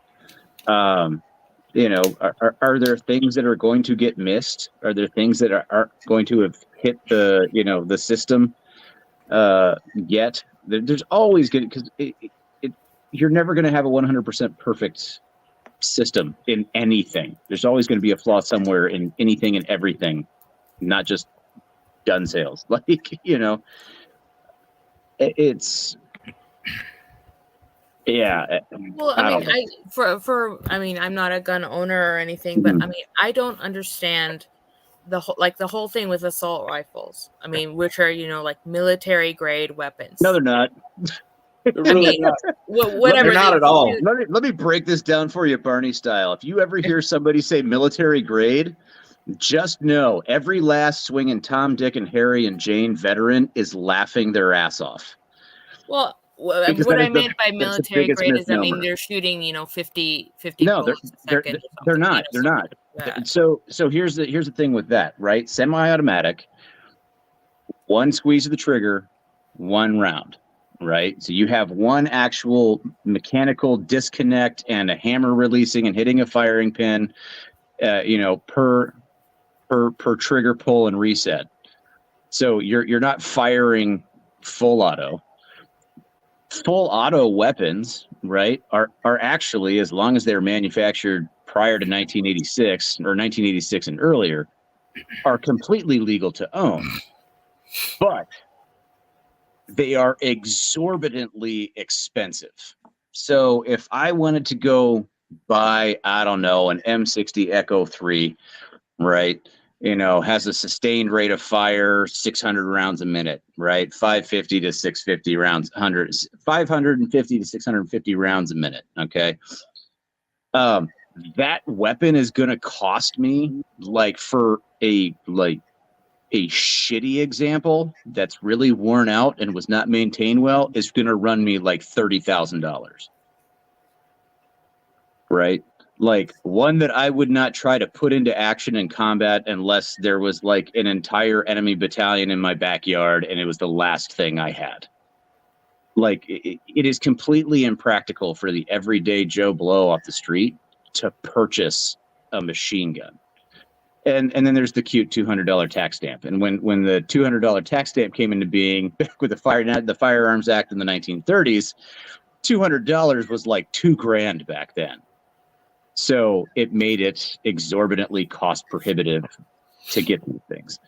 So plus there's so few of them out there. Like, so the average person is not getting their hands on a select fire M16 or an M4A1 where, you know, you can go between safe, semi, and full auto or 3-round burst.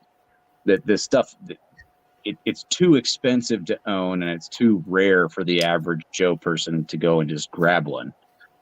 And therein lies the difference with assault rifles, right? All of your assault rifles that everybody's complaining, it's one trigger pull, one bullet, right? Each time you pull the trigger. There is no full auto. If you put in an auto sear and you're not a class 3 FFL and manufacturer, dude, you're doing hard time.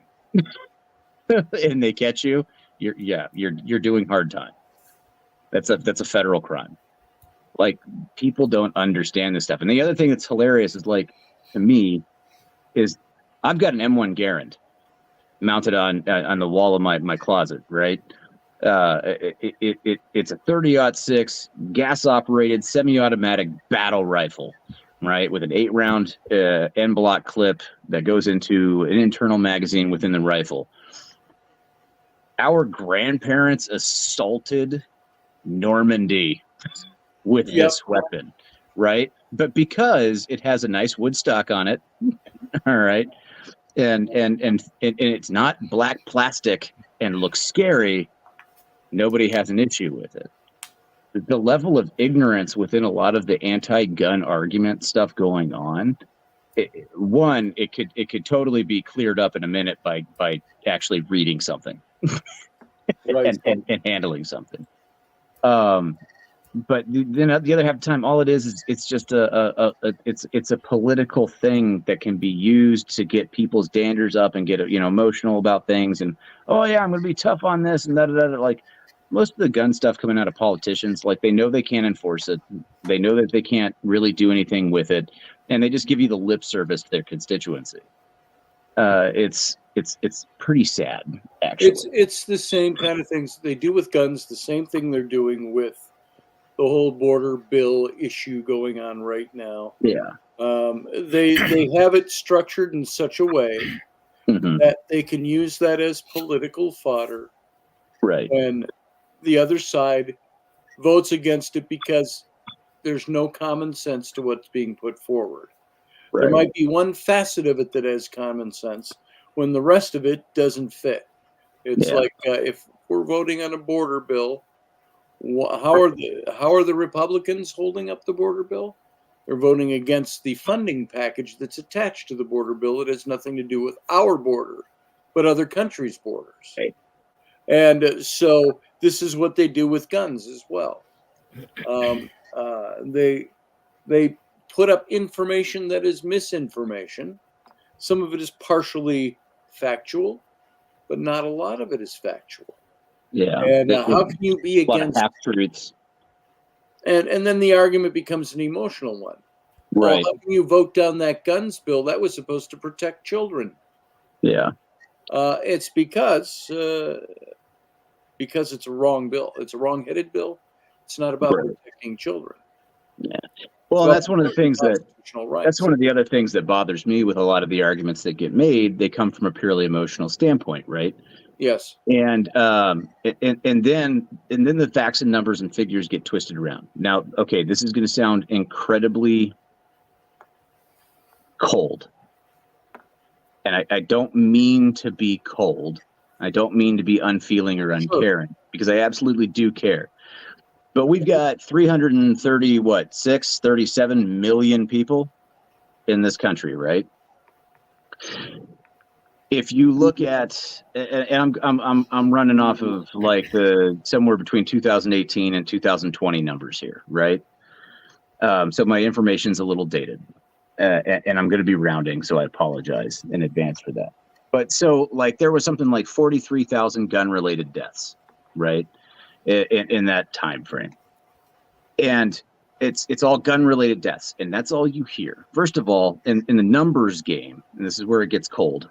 The numbers game, that's a statistical rounding error. Yeah. Right? 37 million people, 43,000 people. That's the way they present it, is as if like it's the Spanish flu pandemic and we have people dropping left and right everywhere, and it's the bubonic plague, and like we're losing entire towns and things like that, when that's not the case. Then the other part of it, though, is also how they present that 43,000 number, right? That is the entirety of gun-related deaths. Does not break it down in any way, shape, or form between actual, like, crimes of passion, murder, okay? Like those kinds of, crime, right? It doesn't break it down by crime, by like negligent discharges or accidents, because it does happen. If you're fiddling around, you're not paying attention, and you're being lackadaisical about stuff, accident happens. It's a serious tool. You treat it with respect, but still, sometimes accidents happen. And it also doesn't put into the numbers suicides, and also crime on crime. So like gang related stuff. If you start breaking down those numbers, the actual numbers of we want to stop the murders and we want to stop the killings, right? That number drops significantly. Like the largest portion of gun deaths comes from suicides. And I am sorry, but suicide by gun is not a gun problem. It's a mental health issue. And it needs to be treated as such, and it needs to be separated out from the rest of the gun death figures.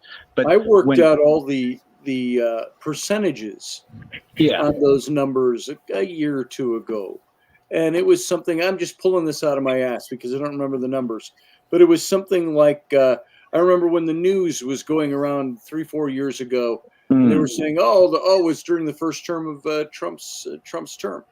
And they were saying in the first year, there's already been in the first month 19 mass shootings. The definition of mass shooting is an interesting one, too. The definition of mass shootings is a very interesting one. And so that was... They kept actually like lowering the number at one point. They finally got it to where if it's 4, it's a mass shooting. But you hear mass shooting. When you hear the word mass shooting... It has, yes. What kind of mental images does that generate? Well, mental image is, you've got a whole bunch of people being gunned down by one guy. Right. Or I'm lining up a bunch of people in front of a ditch, and shooting them all into the ditch. Now it's if a guy commits suicide in a school parking lot, it's considered a school shooting. Mm-hmm. A school mass shooting if one person is the target. Right. Well, I did a percentage thing on that, and it ended up being like I said the same thing you did, Jason, at the beginning. I said, this is going to sound cold.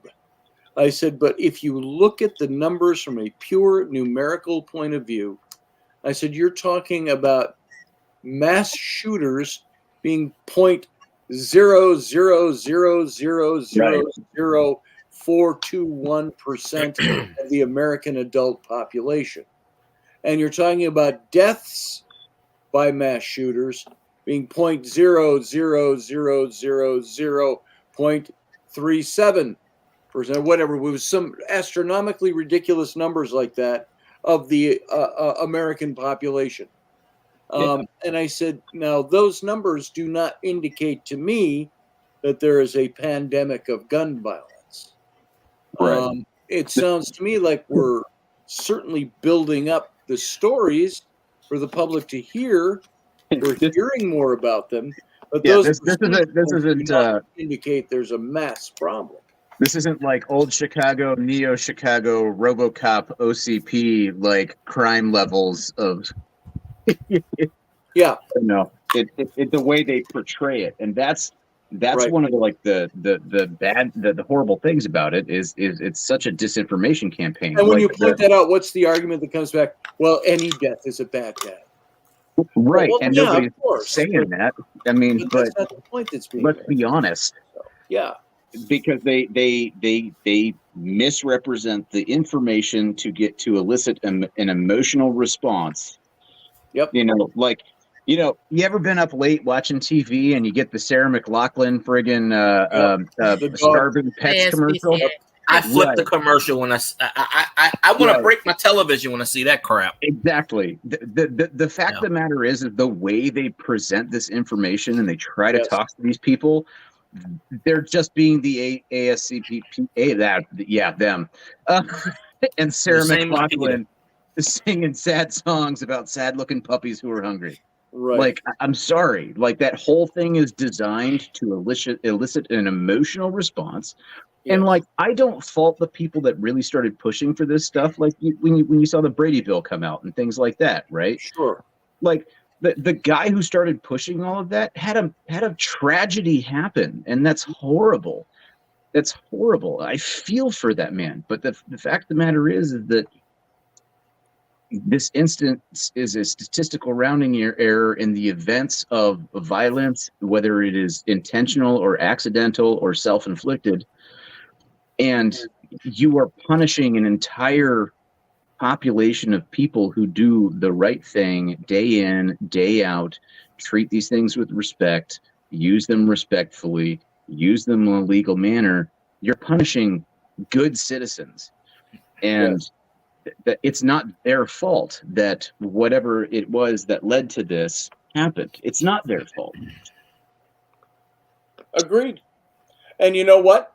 We got to leave it at that because we got to be done. Well, I have one more quick question because we've talked about this quite a bit, and you guys have also talked about getting misinformation.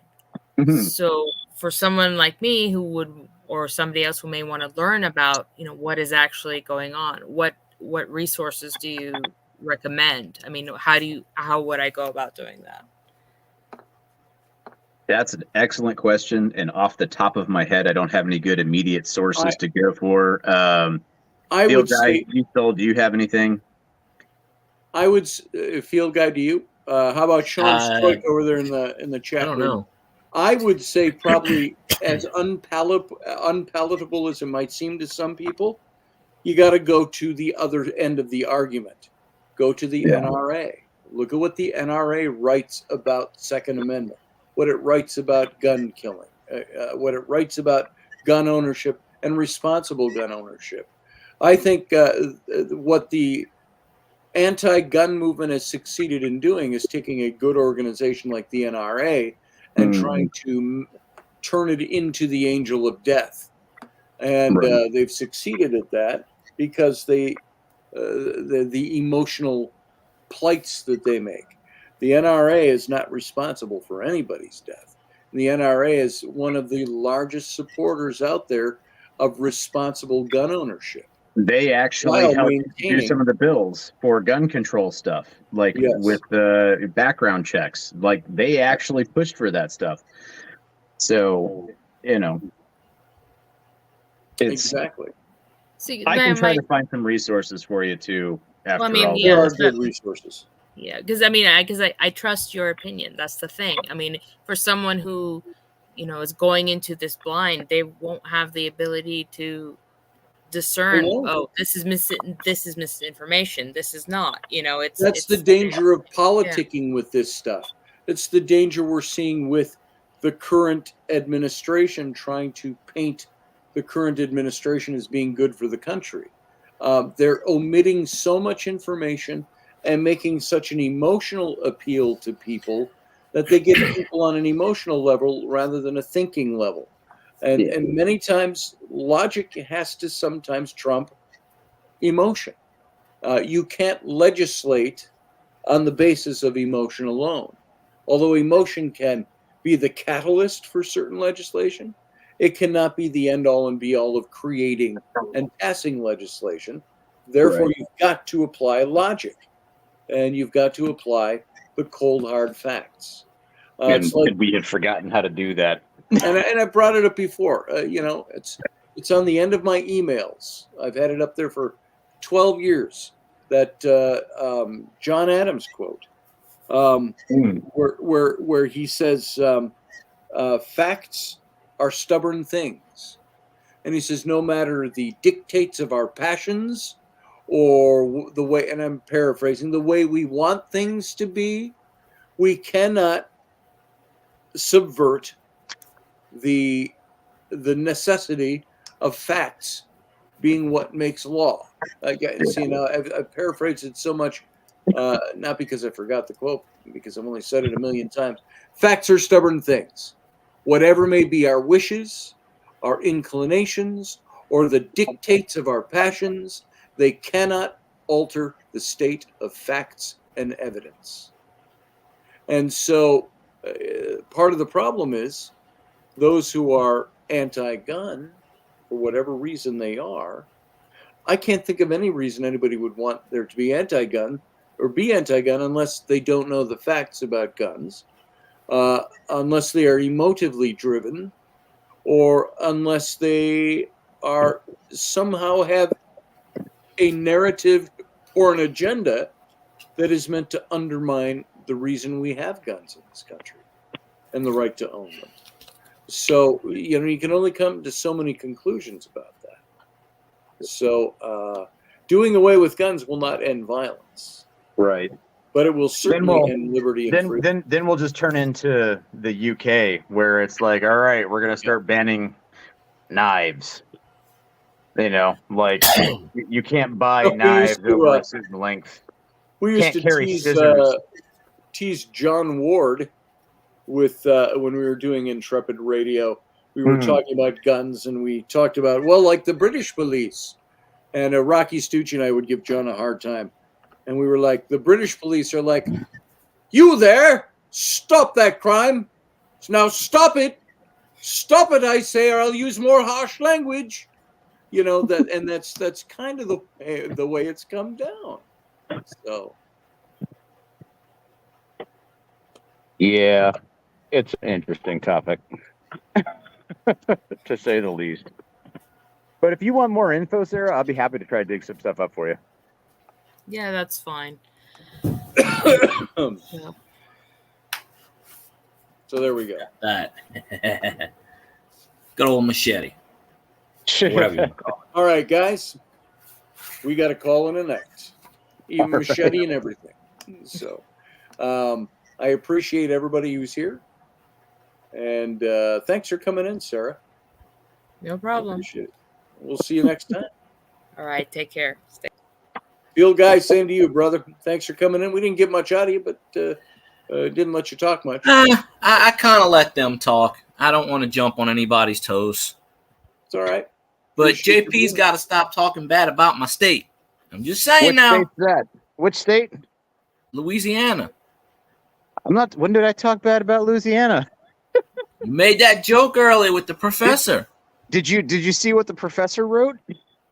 Yeah, I saw that, but he didn't slander my state now.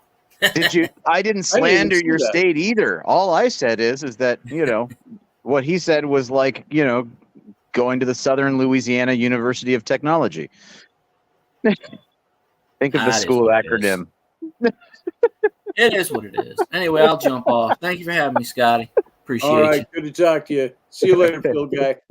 And Jason, good to have you, brother. Always, always. You have a good night, and I'll see you. You as well. All right. All right.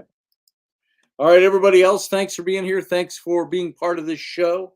And thanks for contributing your time. Some of you, your money, your ears, and your participation over in the chat room. Sure appreciate it. And we'll catch you on Friday. Pending disaster or anything else, we'll be back on Friday at the same time. So all of you, you have a good night, and we'll see you next time. And I just want to say, live long and prosper.